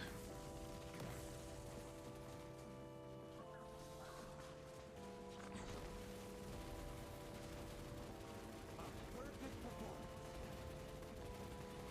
Can't let my guard down yet.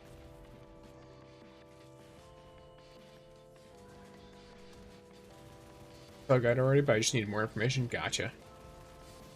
Yeah, I could probably condense a couple things to like a short or something. I don't know what the bonus quest for it was for, not gonna lie. I completely forgot. I don't think either of these people have done the event before. This is really funny. I think we're gonna fail. Or I guess we technically completed it because of the stuff.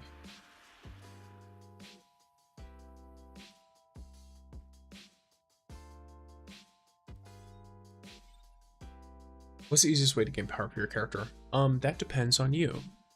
I think the easiest way that most people don't expect is most of the time an exotic to gain power for any character. Yeah, so the easiest way to gain power is mythic weapons with 2 mythic perks with exotic mods on them.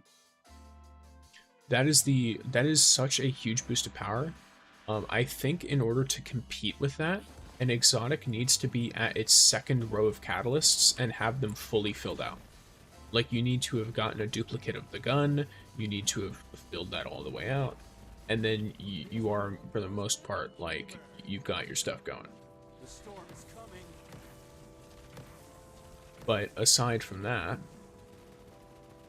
it could be refactoring your artifacts could be a big one, because artifacts at a base level have much less power than when they're refactored repeatedly. Um, it can be really all sorts of stuff. The relic power as well, like having all of your abilities leveled up to at least level like 17 or whatever, if you're maining them. If you're not maining them, I usually put them up to like level 12, I think. Something like that. You just give me ammo, Warbron. Oh, I see. Yes. So that's a big one. All three of us are rapid fire, so we should be fine.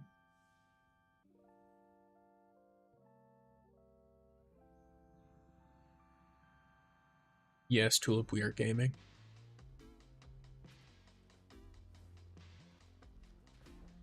We are gaming schmeeming.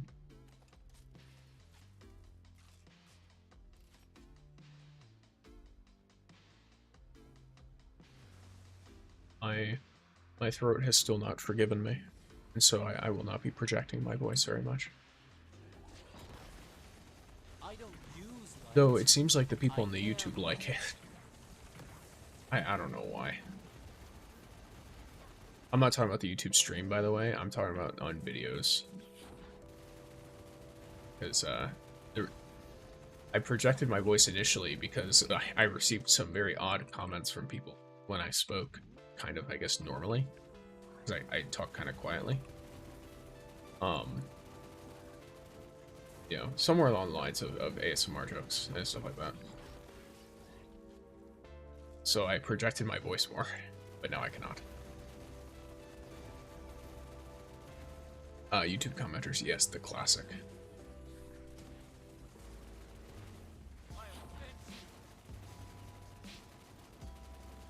I missed.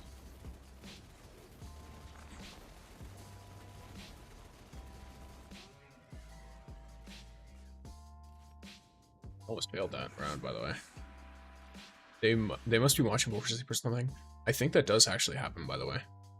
Some of my VODs get more views when they become VODs. And they have like hella watch time too. Like the average amount of time spent watching one of my VODs is like 15 minutes.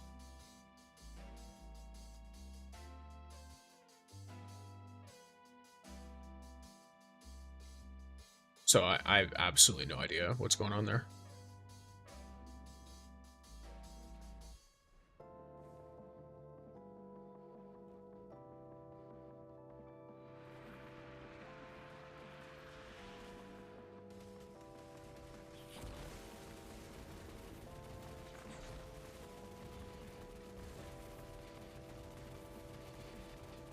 The storm is coming.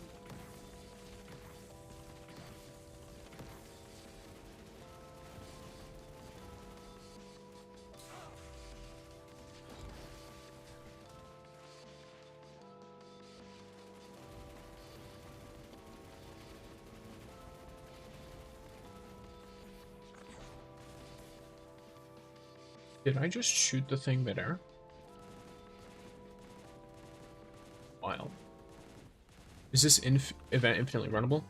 It stops, the precious keys stop after you open 15 chests, I'm pretty sure. I don't know if there's basic rewards after that, but I'm pretty sure once you get to the 15, you're done.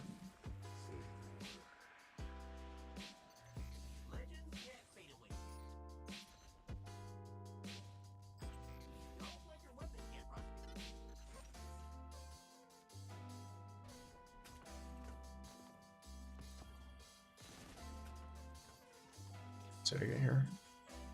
Unfortunate.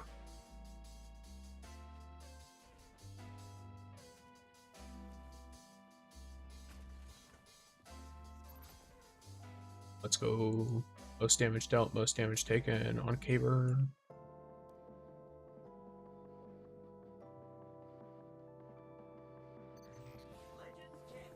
Let's select the girl. There she is.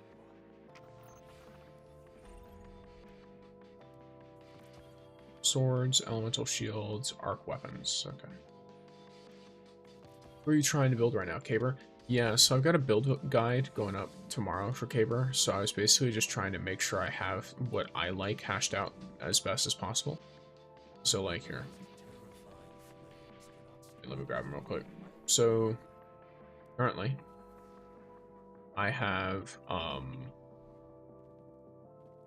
this is actually, it's really easy to test how this works. So let's chuck down a Shinka for marksman.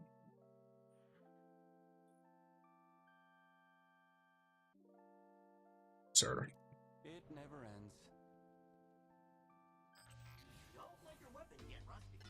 So I'll run through some of the build right now, just like my general idea of it. You guys will get a little sneak peek since you're watching the stream. So first, I've got Unrelenting Subgravity. This basically is just to take less damage while airborne. You could run Unrelenting Ground, but he has a shield. So you shouldn't be taking a lot of damage from the ground anyway. Also, there's a dog, so don't worry too much about that. But breaking one of these, let's see, so I'm down to 762 from 1920. So I took a little over like 1200 damage, right?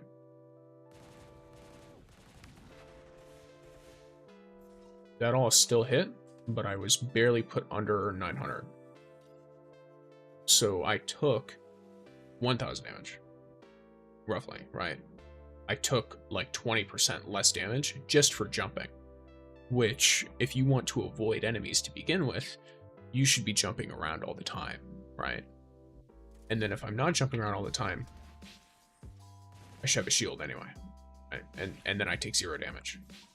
So that's my reasoning for Unrelenting Subgravity.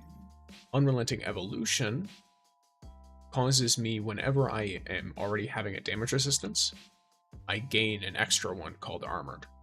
So that's why I take less than, because this says you take minus 18% damage. That's why I had a greater damage resistance than minus 18%. It's because I had Unrelenting Evolution. Then you have Inverted Fury, which here, if I remove this. So each of those hits 1406. I don't remember if power's a thing, but assuming it's not, which I hope so. Because if power's a thing in the practice range, it's going to be a little bit annoying. So that deals 600 extra damage. Which might mean power's a thing, but I will tell you one thing, that is definitely an increase over the amount I would get from the power anyway. Here, let's check on... So this is about the same. So what's this? Okay. Yeah, so this is 1480 versus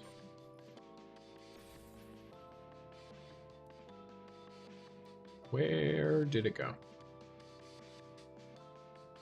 I am blind. There it is.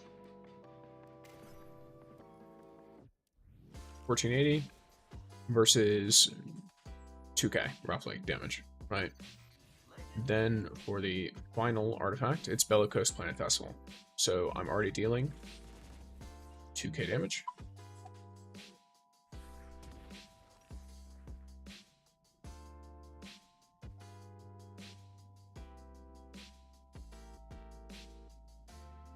So if I use my signature, let's use it over here.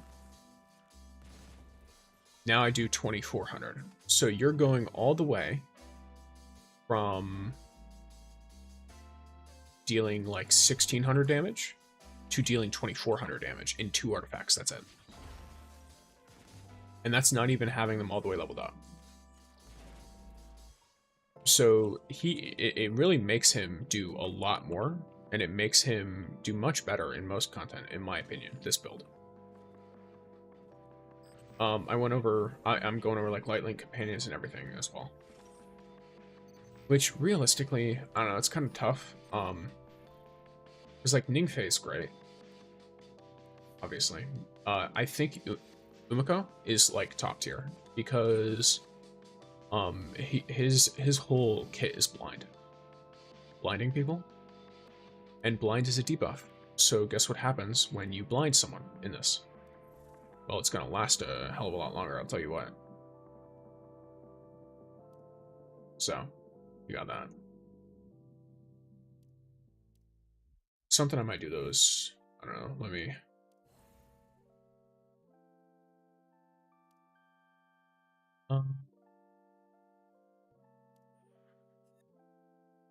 I could do like one match of shifting gates or something. I have no idea.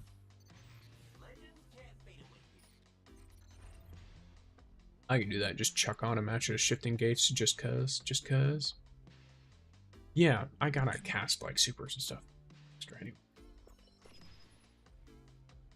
I could run it with Caber. I want you guys to understand something, right?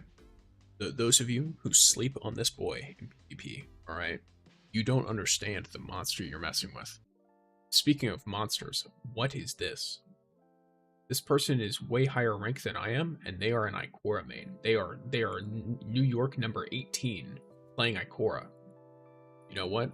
They've learned the deep magic. I need to get their Ikora build. Because I wanted to make a build video for Ikora. Caber's good in PvP. Yes, he's so good, and it's all because he can blind the absolute crap out of your entire team. It's so funny. It's so fun to do to people. You can blind people, and as long as it's not a bot, because they do add bots, and the bots will ignore that you blinded them. But as long as it's not a bot, as long as it's an actual human being on the other side of the screen, they are gone. They are no longer in the fight anymore. The second you blind them, your whole screen goes white. Like the blind in Destiny 2 wishes it could be the blind in Destiny Rising. The blind in Destiny Rising is the blind that you tell Destiny 2's blind not to worry about. Everyone wishes their GLs could do that in PvP in Destiny 2, but they can't. So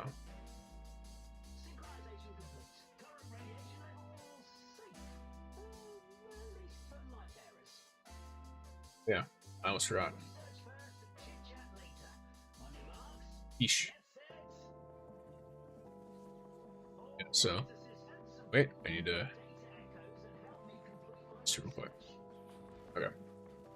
Yeah, he's super fun. I like him. People also will think you're kind of a noob if you play Caber, because a lot of them are very new. A lot of them are just playing him because, you know, you get him for free and then you're like, all right, fun. Now they're all blind.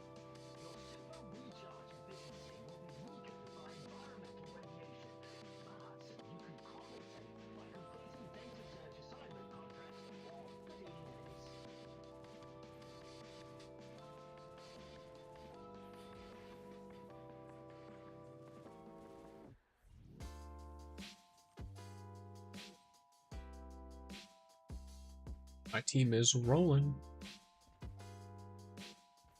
Where they are rolling? I don't know.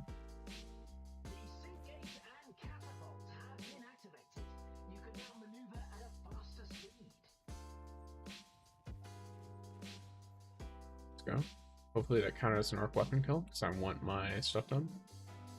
So I'm currently being, I don't know if used is the right word, but I am currently in the position of being a little data carrier for these two, which I don't mind.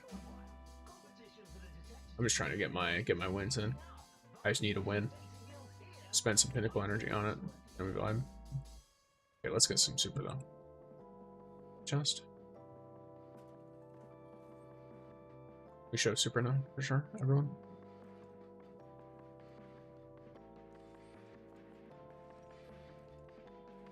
I hope there's a team in here, because I'm gonna immediately, yes, let's go.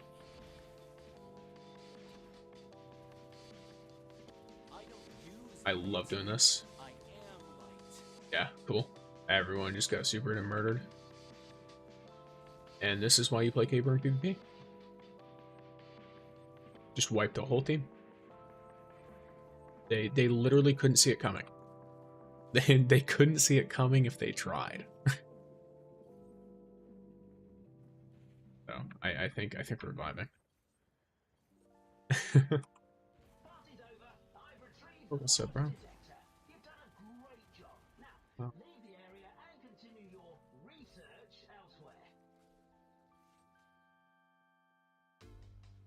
Let's go over to Deke.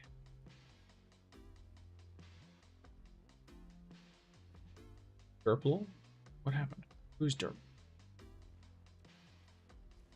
Saw that in the chat. I don't know who that is. Where they come from?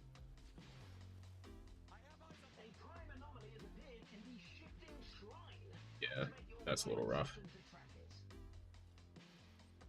It's a little rough. Okay. A prime anomaly has been marked. Rally with your allies.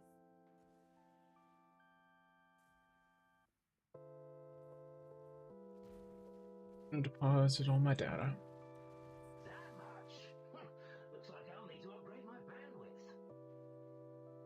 Cool. Data has been received. So let's make our way towards the anomaly. We've got some of the scout. Activated. So it's probably a tan too. That would be my assumption. This guy's going in here. I'll go.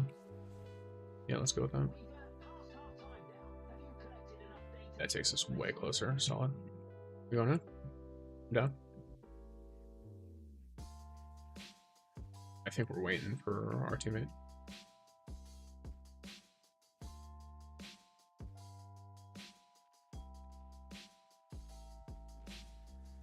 This looks like there's an enemy team here. Yeah, there is.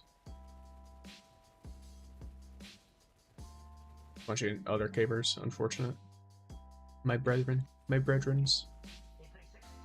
It is. I didn't want to get killed while I was reloading. I'm not getting anywhere near this.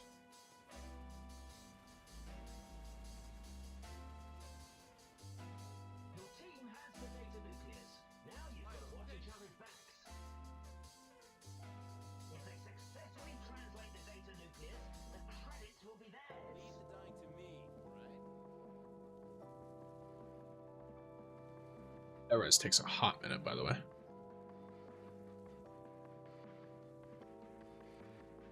Okay, so let's head on out of here.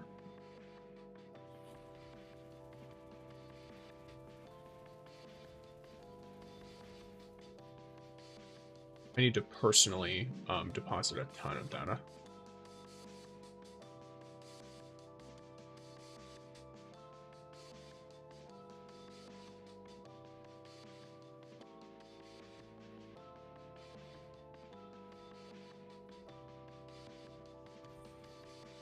That much? Looks like I'll need to upgrade my bandwidth. Outstanding contribution.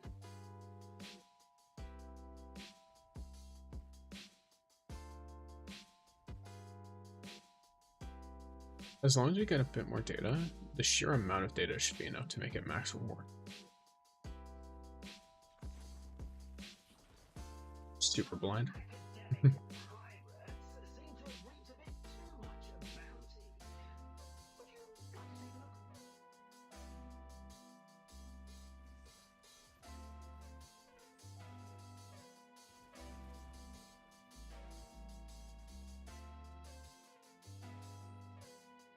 I love using this blind so much. I think we're literally just gonna keep hunting until the team that's here leaves. They might already be gone though. So I'm down to do a little bit of depositing. Amounts of radiation have made the data doubly active. Now's a great time to upload. Let's do one more cycle, and then if we don't find anyone, we need to go to another island or another location. They can't hear me, I'm just saying that out loud to myself. I am talking to myself, as a normal individual does.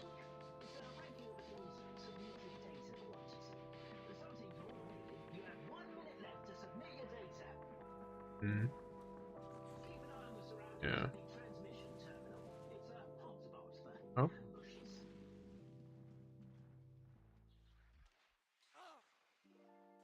Oh, I just got killed through it? Crazy. I got a kill too, but I think I got killed from behind by a vandal or something. That's my bad. I got caught out of position. That is my own fault.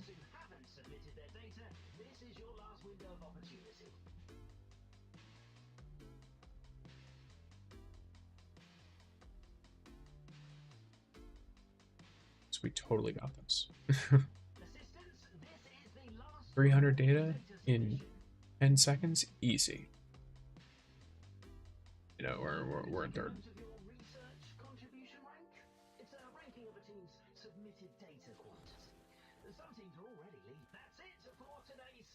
Third? Not bad. You get like an extra power up each day, so I should probably just use it anyway. So I pinnacle rewards. Solid.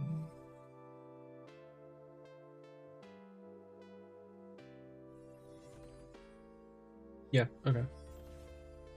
That's fine. We get 25 translation credits. Let's go.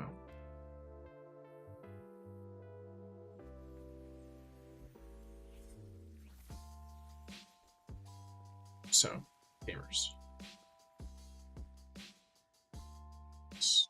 So, cool. I'm just making sure I grab his third talent. Not talent, his third, the funny ability. Oh, I got both these done too. Solid.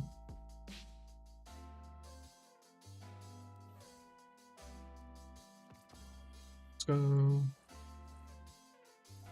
Exchange some of this. I just need literally this.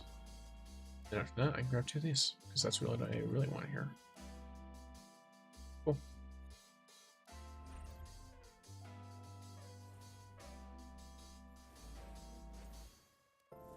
Ooh, might have grabbed too little. Oh, that's fine. I'll get more later. Or I could get more now. But yeah, let's run one more. Why not? This looks good to me. It does, it does, it does. Part of me wishes they just added random drifter lines to this anyway, though. I think it would be really funny.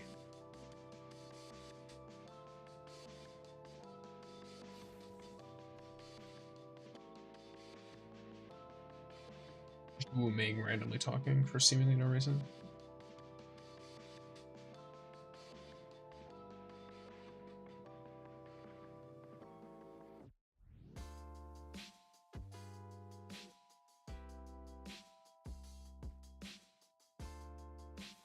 But yeah, let me know for both those on YouTube and Twitch, how's the music sound?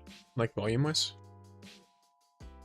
I turned it, I changed the volume a little bit because I noticed it was really quiet. I turned it down last stream because my voice was like this, and I didn't want it to be overpowering.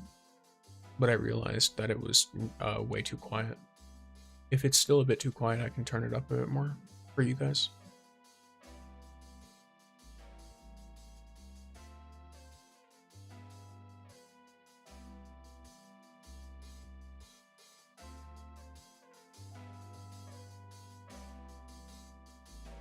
Volume is fine in my opinion. Cool.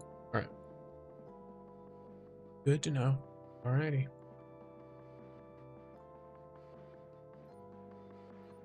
Yeah, because it's still lower than what it is on like a normal stream, where I'm able to like project a bit more, but it's higher than last time by quite a bit.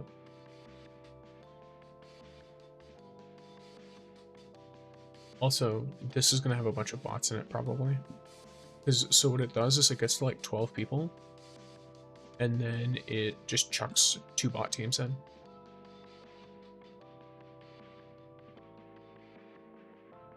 And then it's just RNG of whether you get put with a bot team and get a much more free win or not.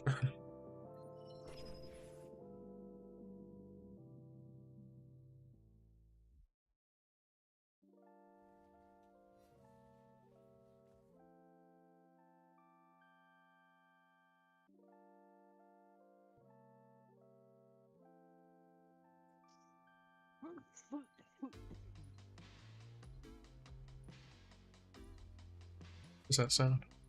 What's everyone's favorite plant? I'm into aloes right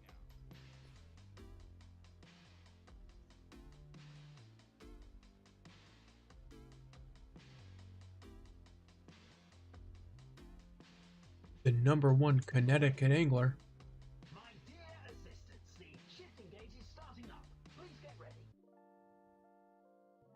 Get your protective suit situated, activate the Geiger counter, and move your bodies.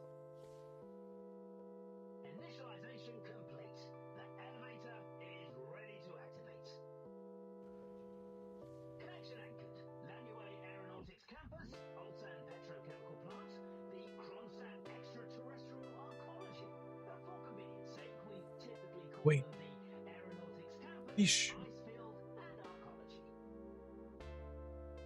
Synchronization complete. Current radiation levels safe. At least for light bearers. It's an atoll, I think.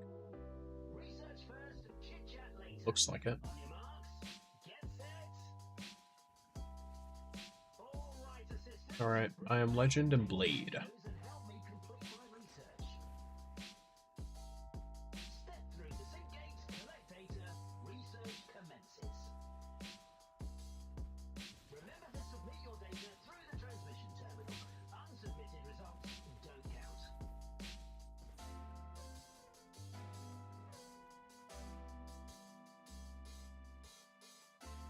Your super recharge efficiency will be weakened by Whoops. environmental radiation, but you can compensate by completing data search assignment contracts or defeating enemies.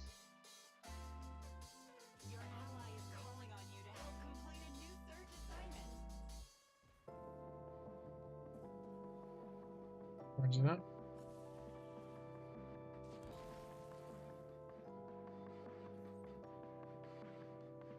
There we go. Solid. The sync gate and catapult have been activated. You can now maneuver at a faster speed. Your ally has marked a search assignment. Cooperate to complete it. Large detector activated. One-way isolation door deployed. Remember, the detected deployment area is entrance only. If you enter, you will be stuck with your competitors for a while. Competition for the detected deployment area is heating up. But with the dating guild here, I'd say it's worth the effort. That much? Looks like I'll need to upgrade my bandwidth.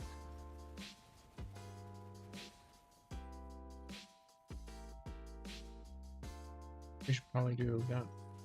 Yeah, cool. And even like register it for a second. I probably should have re-put my stuff in right of that, but it's fine. I'll just kill this caper. Yeah, I'm gonna be totally maxed out way before we leave. But then again, if I had waited for too long, it might have messed some stuff up, so. Like, my teammate might have died, who knows? Okay, so now I'll just have everything. And I'll just wait for more people.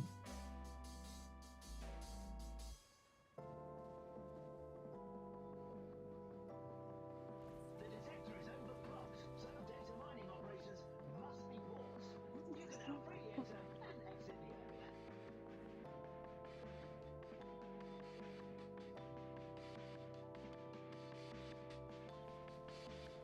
So I'll head over to our transmat or transmission terminal.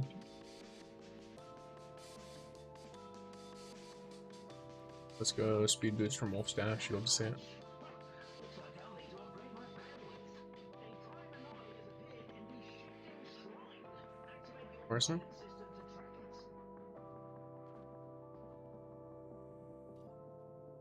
Your ally has marked a prime anomaly. Rally to defeat it.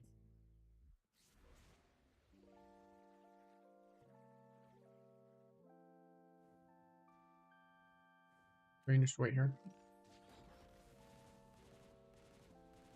Another team comes this way, we can kill them. Access to enter 2 shifting shrines. Head to the orange beam with your fire team. Nice. Replacing Licker. Tunnel activated. Dead. Ready for contact. Dead. There should be a third. Is there not? Reaper, past half time now. Have you collected Are they already dead? data? Yeah, they got killed. Cool. Okay. We can either go right in, or we can deposit. What are y'all doing? One of you is depositing, one of you is going right in. I'll go right in.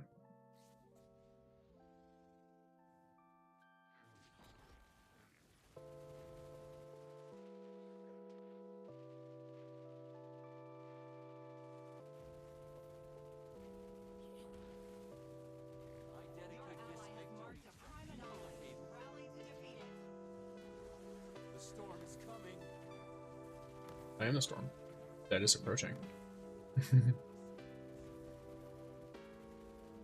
I'm Virgiling it up.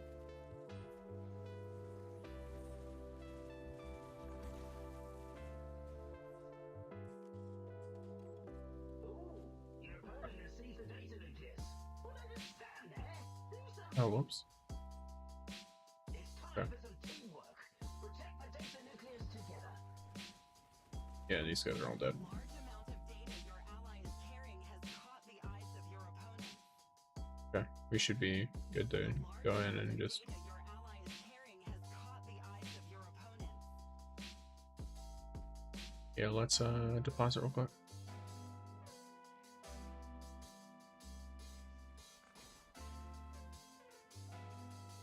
About to deposit 300. Got a data nucleus. Outstanding contribution. I'm curious if I could go back or not. That much. Looks like I'll need to upgrade my bandwidth. No, can't go back. Okay, Been received. because I definitely would have gone back for more. Let's see where they are. Are they over here? Yeah, they're on legend. Okay, well.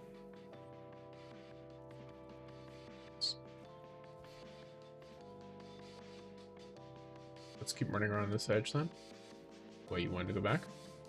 Alright. If that's what you'll need to do. I don't know how much they're carrying. One of them is carrying a pretty chunky amount.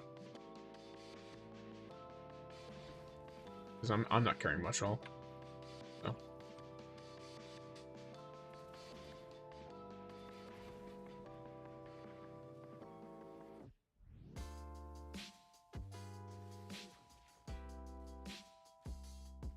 Data has been received.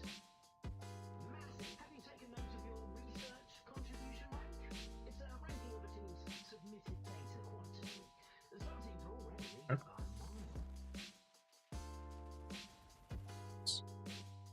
Solid. Your ally wants to prioritize a surge assignment. Rally with them. I want to prioritize making sure everyone stays alive personally, but as long as we all stay alive and this team keeps coming and trying to start problems, You have 1 minute left to submit your data. we can absolutely farm them. Keep an eye on the surroundings of the I don't know if that's the bots or not, but hotspots for ambushes. they have ran directly at us while barely shooting their guns like 3 different times. So Research contribution I'm currently not thinking that it isn't bots. submitted data quantity. Or at the very least, very new, very mobile playing gamers. 30 seconds left. Assistants who haven't. Some. Have you taken note of your research contribution rank? It's a ranking of a team's submitted data quantity. Some teams are We gotta deposit gamers. Deposit. Deposit your moats. Deposit your moats. Oh dang, we're definitely second by the way. They waited. They waited.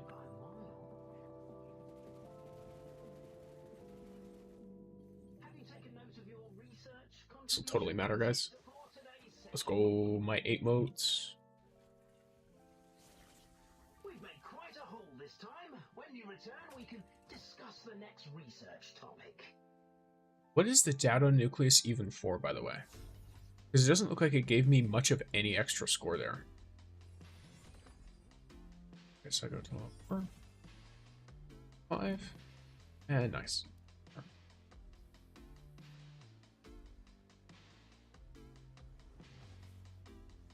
100% of the healing, let's go. Probably all self-healing, but, you know, it's fine. I don't think Ikora can literally heal anyone else, so. Let's go. Yeah, we can.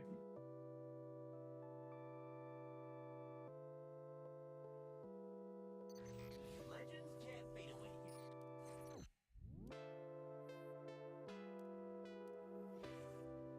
Oh, cool. I didn't realize. Crazy. Okay, that's actually pretty nice.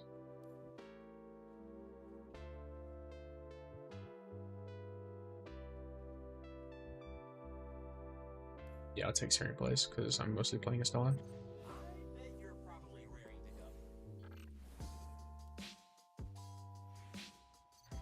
Legends can't fade away. Shooting gates, exchange.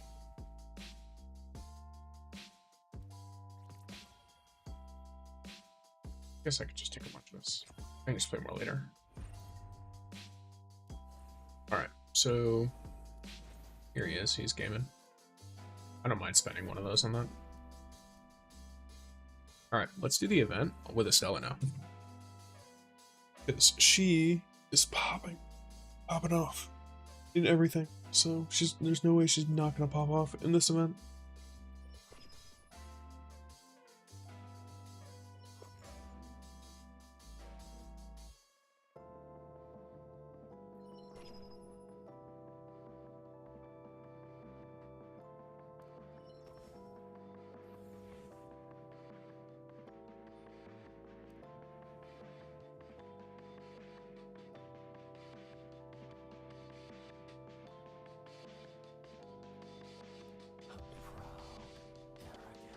The Estella's in a tan 2 seems really, really solid for this.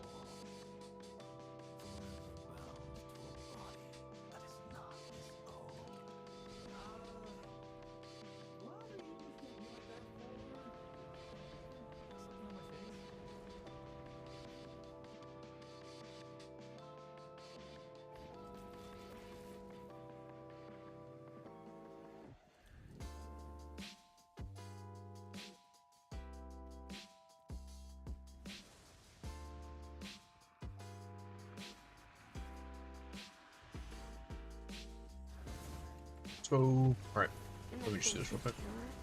Nothing your sins end here.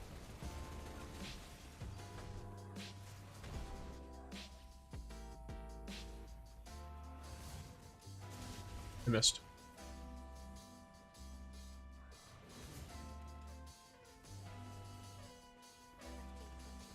My summons start killing them, thank you.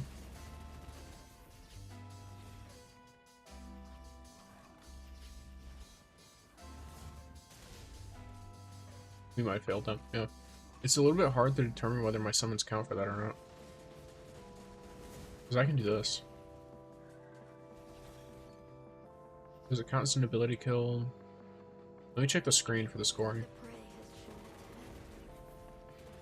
its These guys are the best for me to shoot because they have so much health. They provide little entertainment, less sustenance.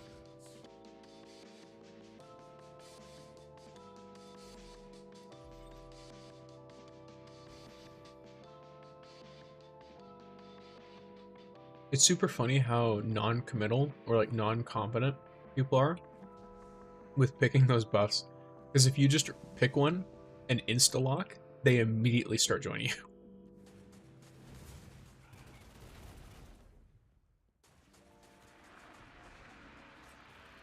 Okay, so we have to kill combatants with our signature abilities again.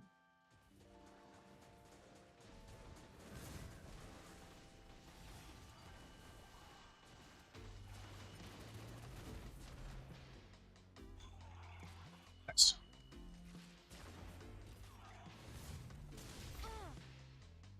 I stood in a Cabal drop pod. That's my fault.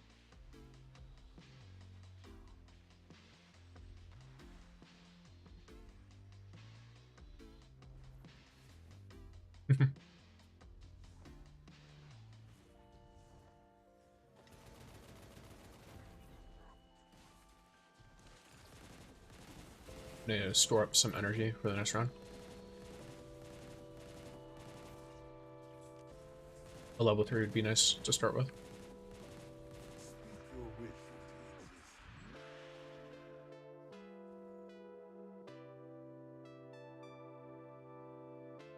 existence. Yeah, we kind of have to pick this one because of Tan. Tan 2 is gonna be hard, like, he's gonna really be messed up by that one. Broken armor will hurt him really bad. It'll kind of hurt Gallows too, because of the explosions, but it'll hurt him most, for sure.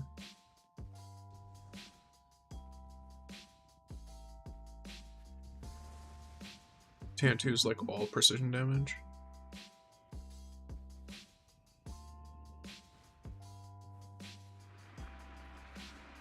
Okay. Diffuse bombs, cool.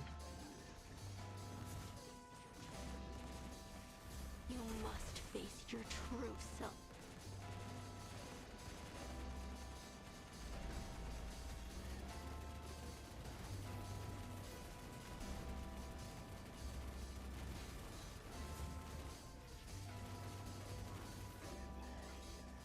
Let's go.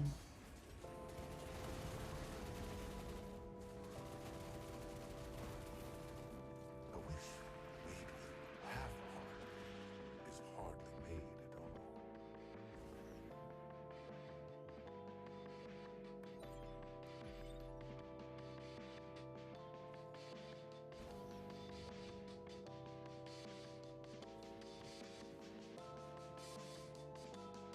Whoops.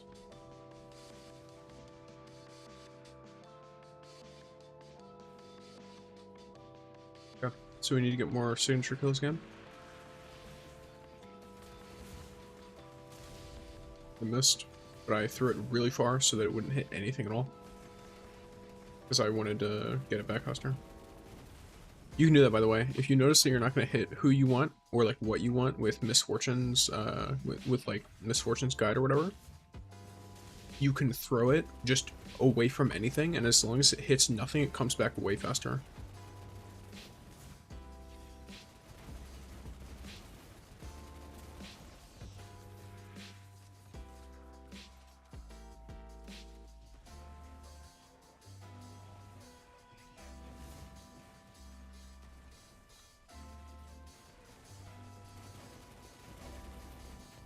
Either something's pushing me back a little bit, or I'm having a slight lag. Very slight. It's nothing crazy, but it's like a little like rubber banding.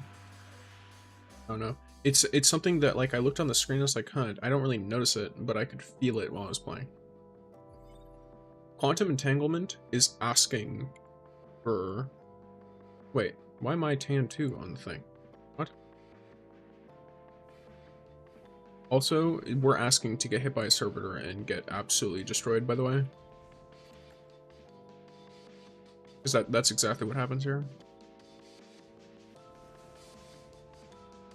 One servitor is going to spawn, and then we're going to be screwed. Yep, okay, cool. Oh, I guess we might just be able to outdamage it anyway. Now that I think about it. Y'all gotta make sure you're shooting this. Okay. Good thing I have rapid fire weapons, because if I didn't, that would suck. Okay, we have to kill this one really quick. In the face of terror, Oh, it's I forget. It's about like the people being nearby. There we go. Ideally, we want no one to die because of the bonus. I'm pretty sure the bonus for this one is really nice. Like, it just gives a ton of points.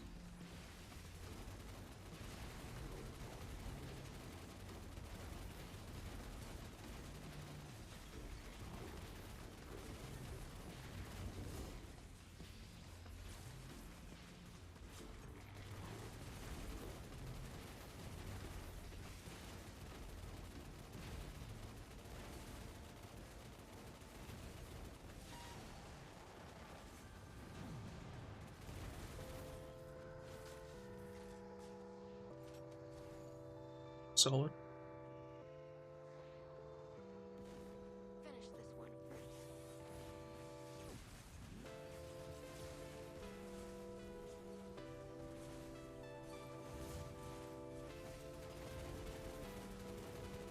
Mediocrity. Do not feel my convictions. Organs really just be taunting people, huh? Combustion. Oh, this is actually super good. Yeah, no, this is insane. Why am I tan too, by the way? Wait, did I swap? I like swapped portraits with the tan. Hello, Tulip. Is that a dancing dinosaur?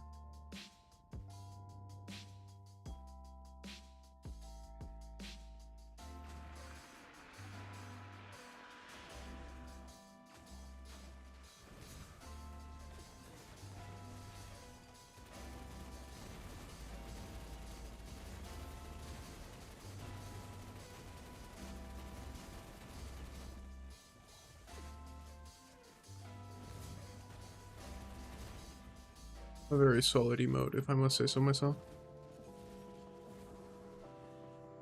But yeah, Tulip, when you get a chance, how does the stream look?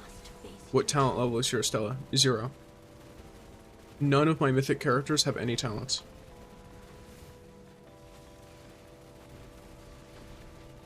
I am not lucky enough to have a bunch of extra wishes that I can use to pull talents. Like a bunch of extra draws. Like, I currently barely have enough that if a new character were to come out, I am being pushed. That's what's happening. So I currently have been saving for the new character whenever they come out. And I barely have enough to get them if I like have average luck. So I still need more if I want to guarantee it or anything. You want more? Save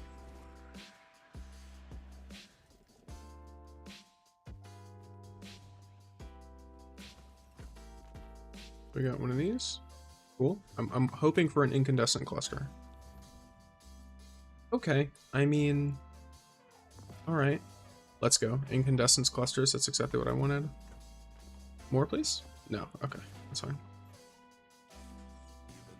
Let's look at Girly here. She's so close, by the way.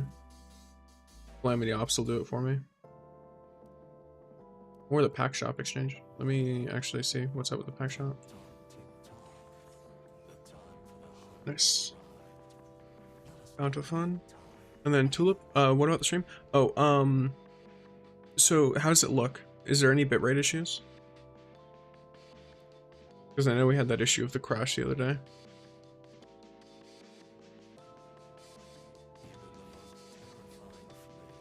I don't know if it if you can see any issues. I don't see anything. Like any stutters or anything. Oh, let's go. Time for the gacha on this. Okay, exotic mod, sick. Okay, nothing good. Okay, nothing good. Alright, cool. And now it is done.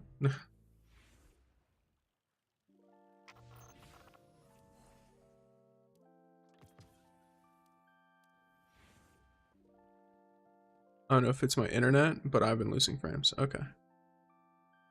Yeah, because like, I, on Twitch, don't see any lost frames. But I don't know if it's like a other people issue. Like maybe me uploading it. But then again, I also have it pulled up on Twitch. So I don't know. Maybe are you watching on your phone or computer? Philip? I assume the phone based on how you're typing, but figured I'd ask. Tick tock, tick tock. The time for the hunt has arrived. Let us not keep time waiting. Oh, it's monthly. Oh, damn.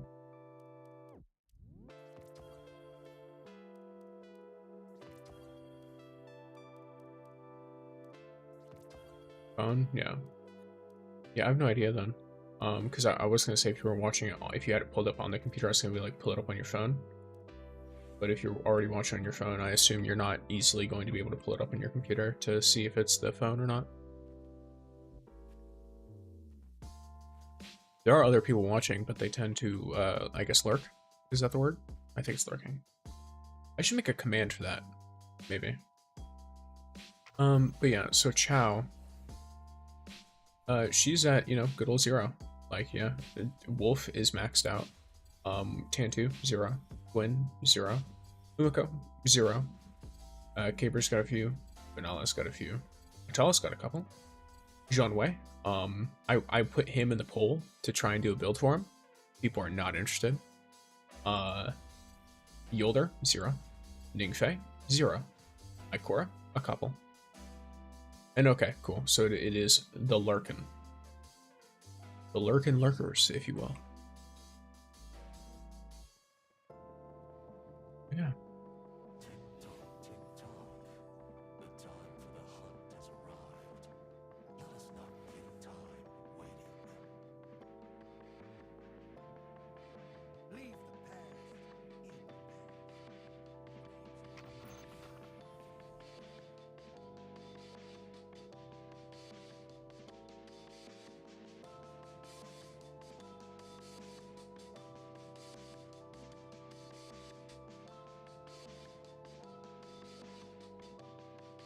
I'm gonna try and make sure of something real quick.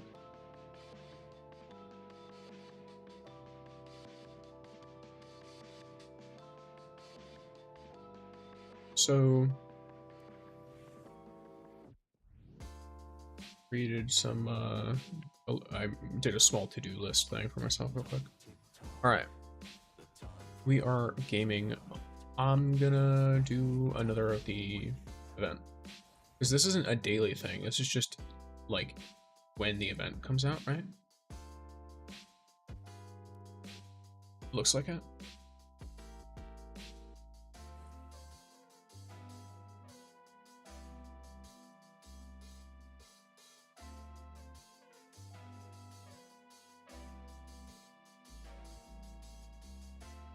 Refactor materials are nice. How do I check where I am though?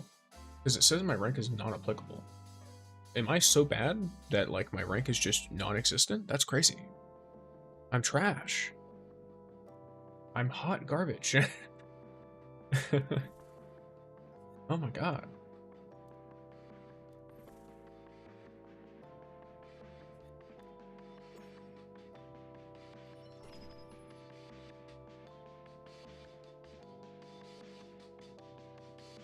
Worse than like 60% of people according to this.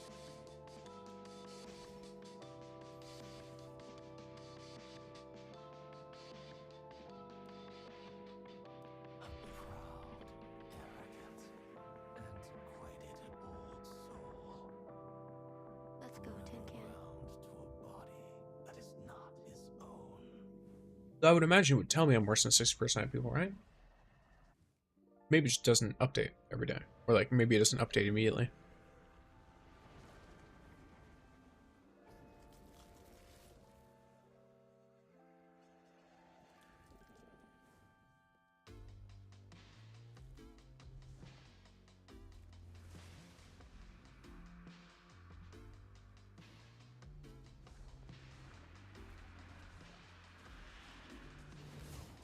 But yeah, if my YouTube folks notice any lag, let me know too. Nothing can escape. Because OBS, so basically, to explain like what happened in the crash on my end, I basically was just streaming normally, and then everything started seizing up on the stream, and then it just immediately crashed and crashed my whole setup. Like the game crashed, OBS did not want to continue, so I had to stop the stream. I couldn't even reboot the stream. Your sins end here.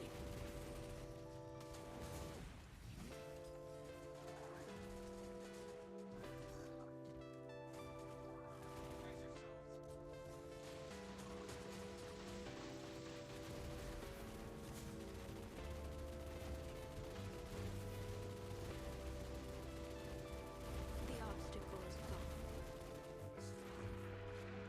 Must strive harder. Mega impact moment. Let's go. We are mega impacting.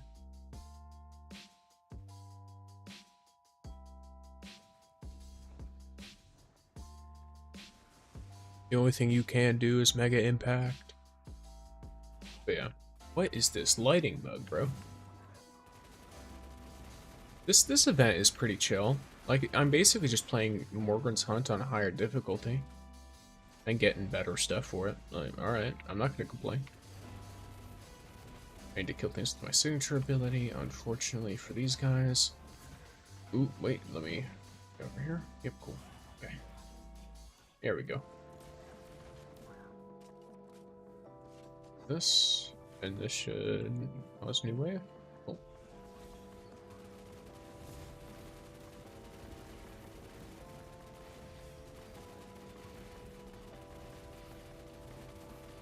Nice.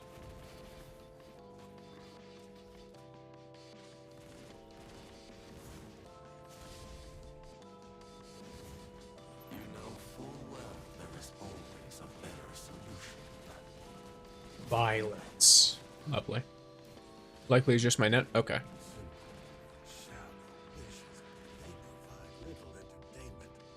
Interesting.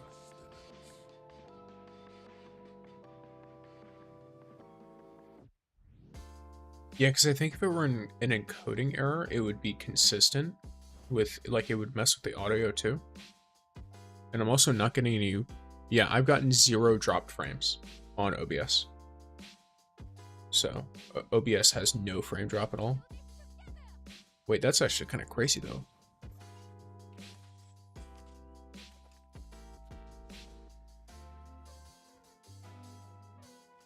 OBS is just sitting here like, yeah, you want to export at 60 frames per second? That's fine.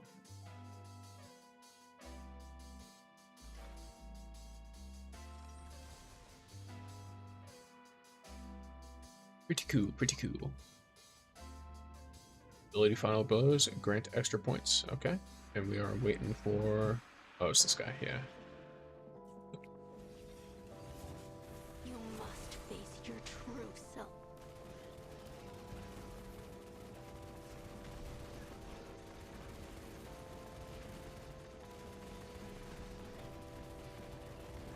Being based on shots fired is so nice.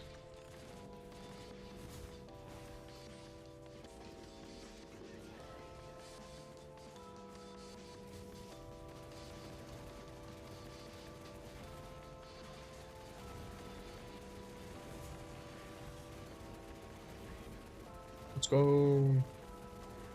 Kill him.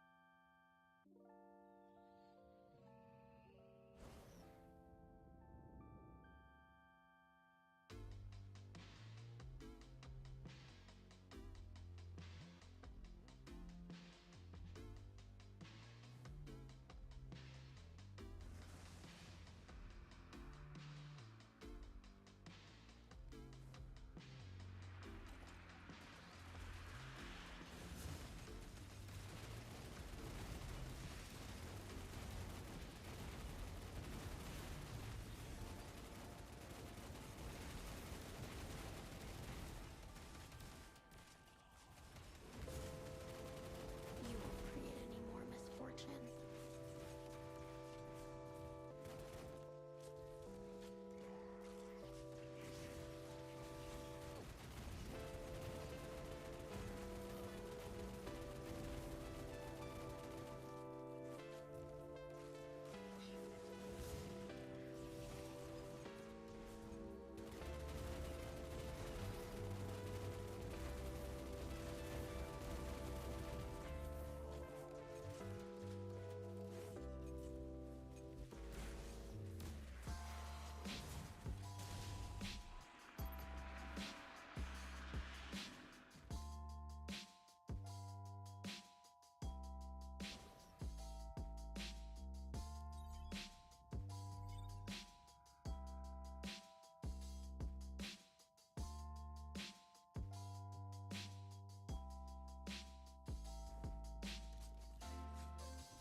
Alrighty, we got this.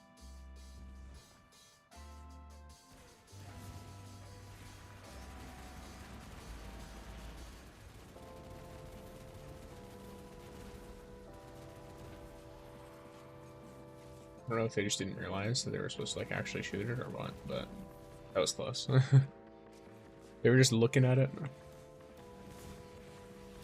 at least it looked like they were looking at it on my end. Nothing can escape. The obstacle is gone. Oh, sick.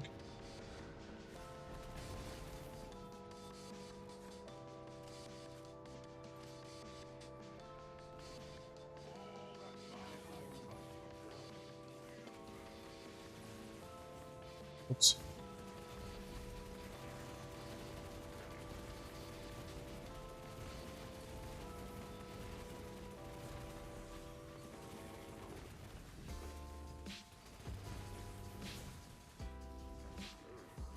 I think we are a little screwed here because I'm pretty sure I'm the one who's dealing like 80% of the damage to this guy.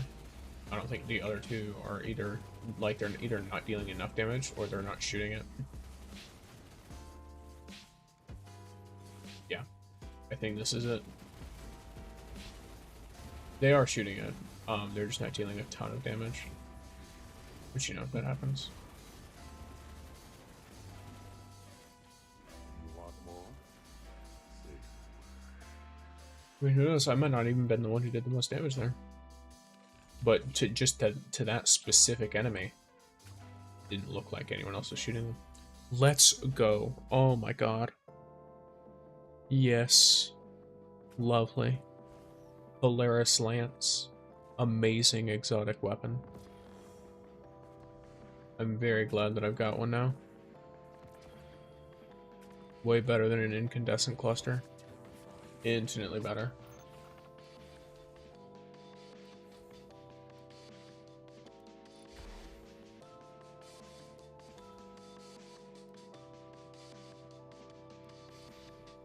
In fact, I'm gonna play my next round as Tan too, I think. Ooh.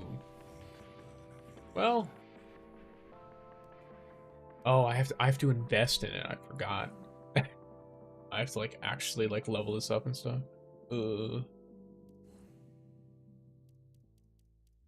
Porsche. I'll worry about it later, I guess.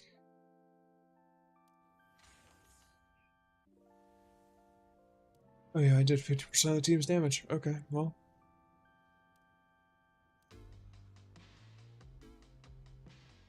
Pumpkin is sitting here meowing at me. What, dude? What? What? He just ate. And I have a feeling he's meowing at me for more food. He's trying to use the fact that I'm on stream to get him that. That would be a funny donation.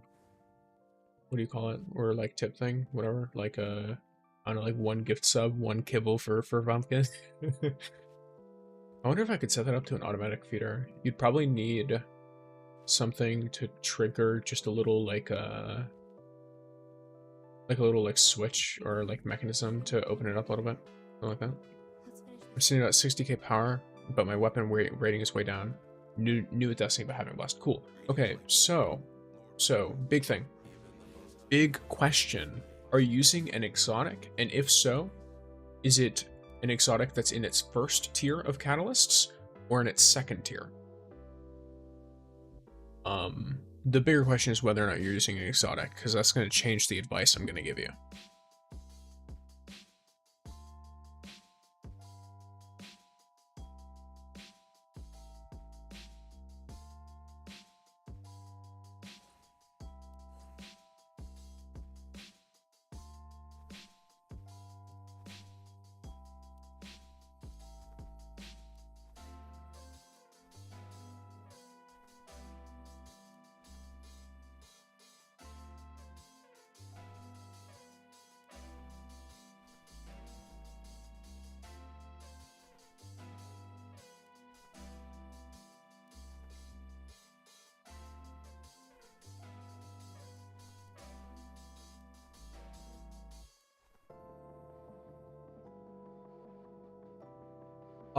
I'll just give like both pieces of advice together. If your weapon rating is what's way down, then there are 2 ways to resolve it. Having the second tier of catalyst unlocked, so having the second catalyst band and the catalysis boost 3 and 4, right? These will give enough power increases that it will become better than a mythic weapon with 2 perks. If you have an exotic that is not at that point, it is unironically better for your power, at least, to use a mythic weapon with 2 mythic perks and 1 or 2 exotic mods. Exotic primary, mythic power. Cool. So if your exotic primary does not have the second level of its catalyst, I'm going to recommend replacing it with a mythic with 2 perks. If you don't have any mythics with 2 perks, that's what your problem is. That's why your power is so low. A mythic with 2 perks and 1 or 2 exotic mods in both slots is a huge carry, because that alone accounts to like 20k of your power. So if you see like this right here, this isn't even a fully upgraded set of exotic mods. Like these are only level 7, right? And there's only 2 of them. And yet this weapon is at 9,200. It's at 9,258. Like that's a very significant increase. And it's more than my gallows. Power-wise, this gallows is worse than using a Scorched Earth. It's just a better weapon, so I am using it. Because the exotic perk makes up for the loss of power. If you are an individual who is trying to get the high power, you're trying to hit that 63k for her setup, you're missing out on weapon power, you want 2 mythic weapons with 2 mythic perks each, and an exotic mod or 2. Now, I recommend make sure it's still a weapon you're going to be willing to use, sure. But that is like something you want to do. In synthesis. Yeah, pretty much. If you're talking like this, which I have a bunch of this stuff, I have a bunch of mythic weapon parameters, but the best way to farm those rolls is definitely synthesis in my opinion.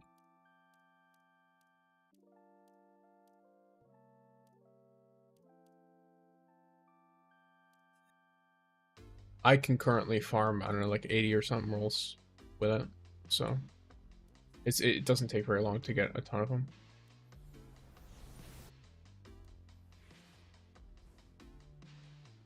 So it's definitely going to be like that. Running the event will help, bounties, like anything like that. So yeah, 100%.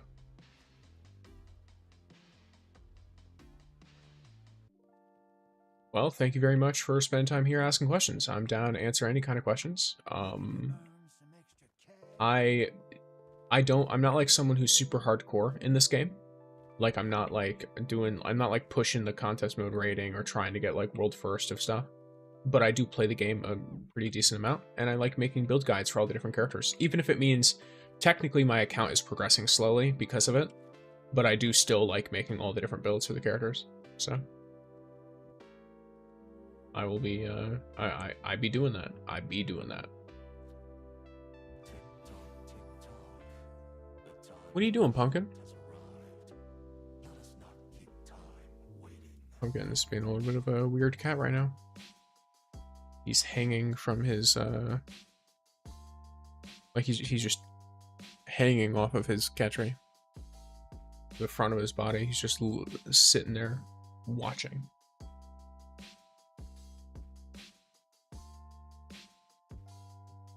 So let's see. About to go log in. I'm hooked. Alrighty, good stuff. Enjoy the gaming. It's very fun. I'm about to do some Morgren's hunt myself. I'll probably do, yeah, I could do like 1 or 2 more before I end stuff off.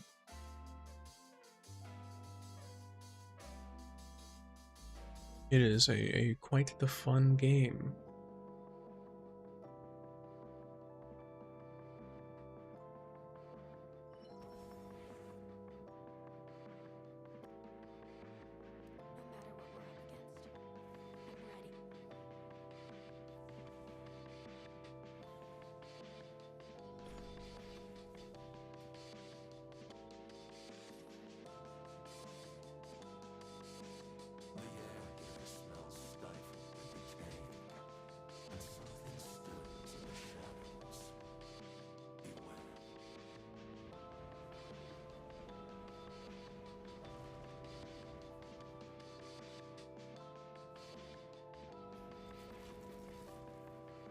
Oh, that was funny.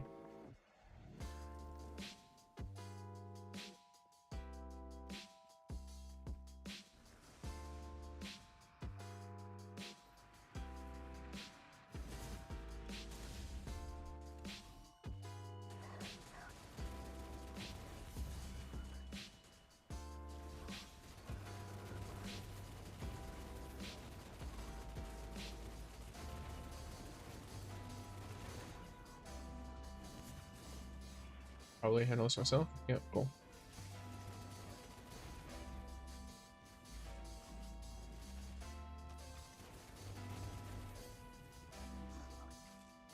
Yeah, I'm thinking of setting up a video for later this week. Well, later next week, I guess. Probably on like Wednesday or something for talking about In the like face of terror, nothing not can like a I totally misplayed that that ult, but not like a the state of Destiny Rising, but more like what do I think of its like future potential and like how it's been so far, basically.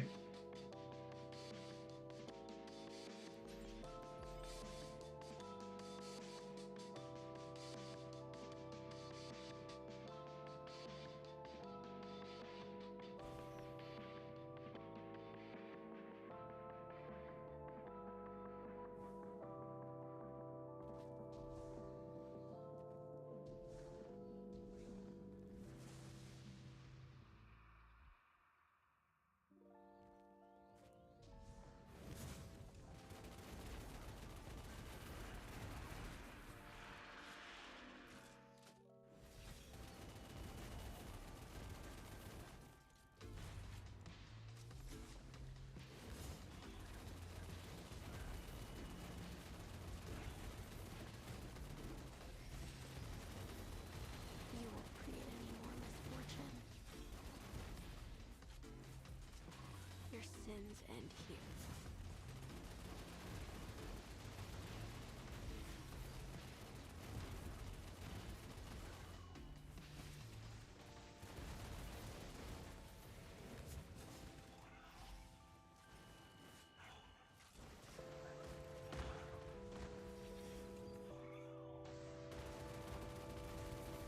You won't create any more misfortune.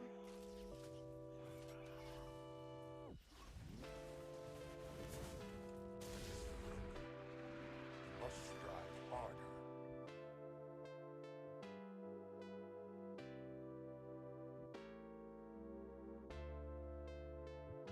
You know full well there is always a better solution. Violence.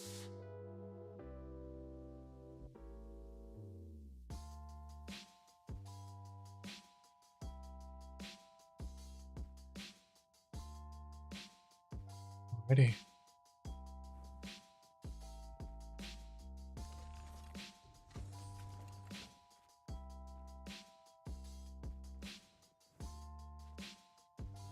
Let's see how far we make it on this one.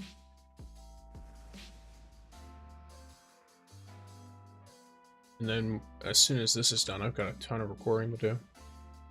Because I'm going to do the shorts that are basically mini guides for each of the encounters.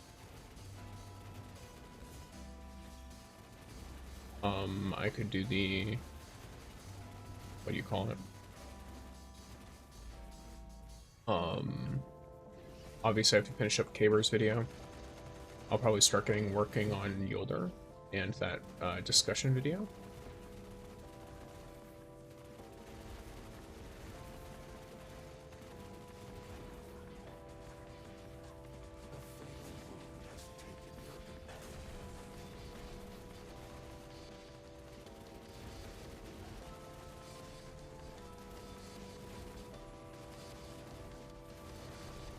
Yeah.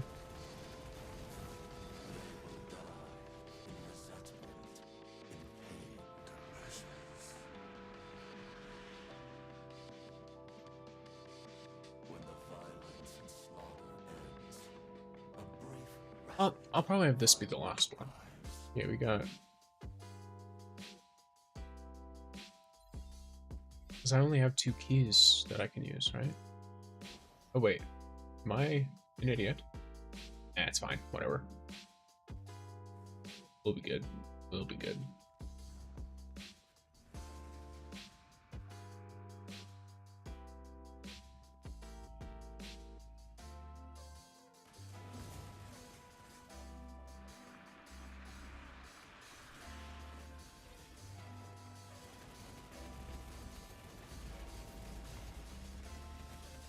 Holy lag. Or I don't even know if that's lag, it might just be pushback. What is this? So weird feeling. Wait, is that only if I'm shooting at them? Huh. think it's one of the modifiers. Oh, is that what they mean when they put the like it has the more? Okay, gotcha. I think I understand what one of these does now a little bit better.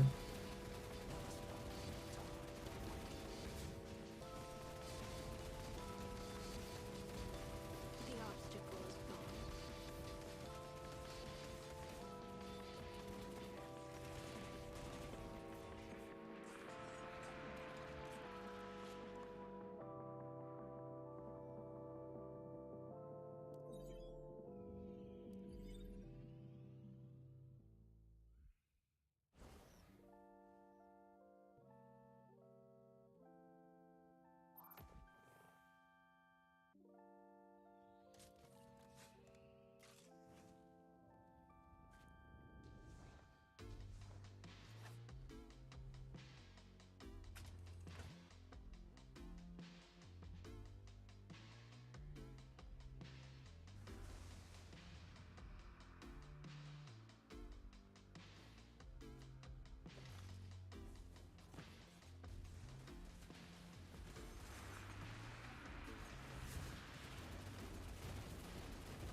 Oh, it's protecting it. I am an idiot. Yep, cool. Please help me shoot it. We will all die if you do not. Oh, you're fine. You're fine. Yeah, you're fine. You barely made it. That was close. You must face your true self.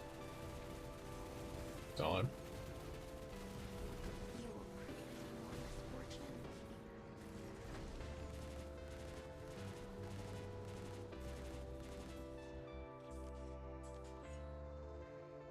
Someone's dead. Someone's down. Yep, there you go.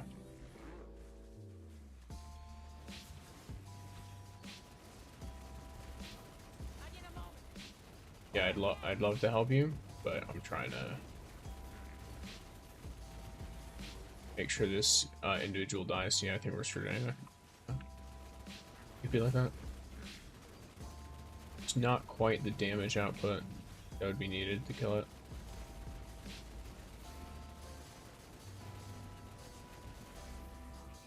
In the limited amount of time we have at least.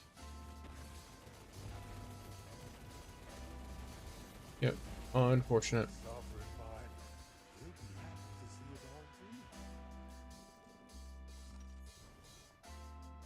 Cool. Oh, these clusters, not bad. And okay, nothing crazy here. Alrighty, gamers. Oof, crazy amount of damage dealt. 65% of the whole team. Alright, gamers. I'm gonna take stock over what we've got. But for the most part, I am what's it called? Like that is the stream. That has been the stream. I hope everyone enjoyed. If you have any further questions, I respond, or at least look at pretty much every comment I get on YouTube, on any video. So basically just go to the video that has the thing that you have a question about, ask a question, and then I will provide you with my understanding of an answer, or where I think you can get the answer yourself. If you enjoyed, like, comment, subscribe, all that good stuff, and peace, gamers. Have a good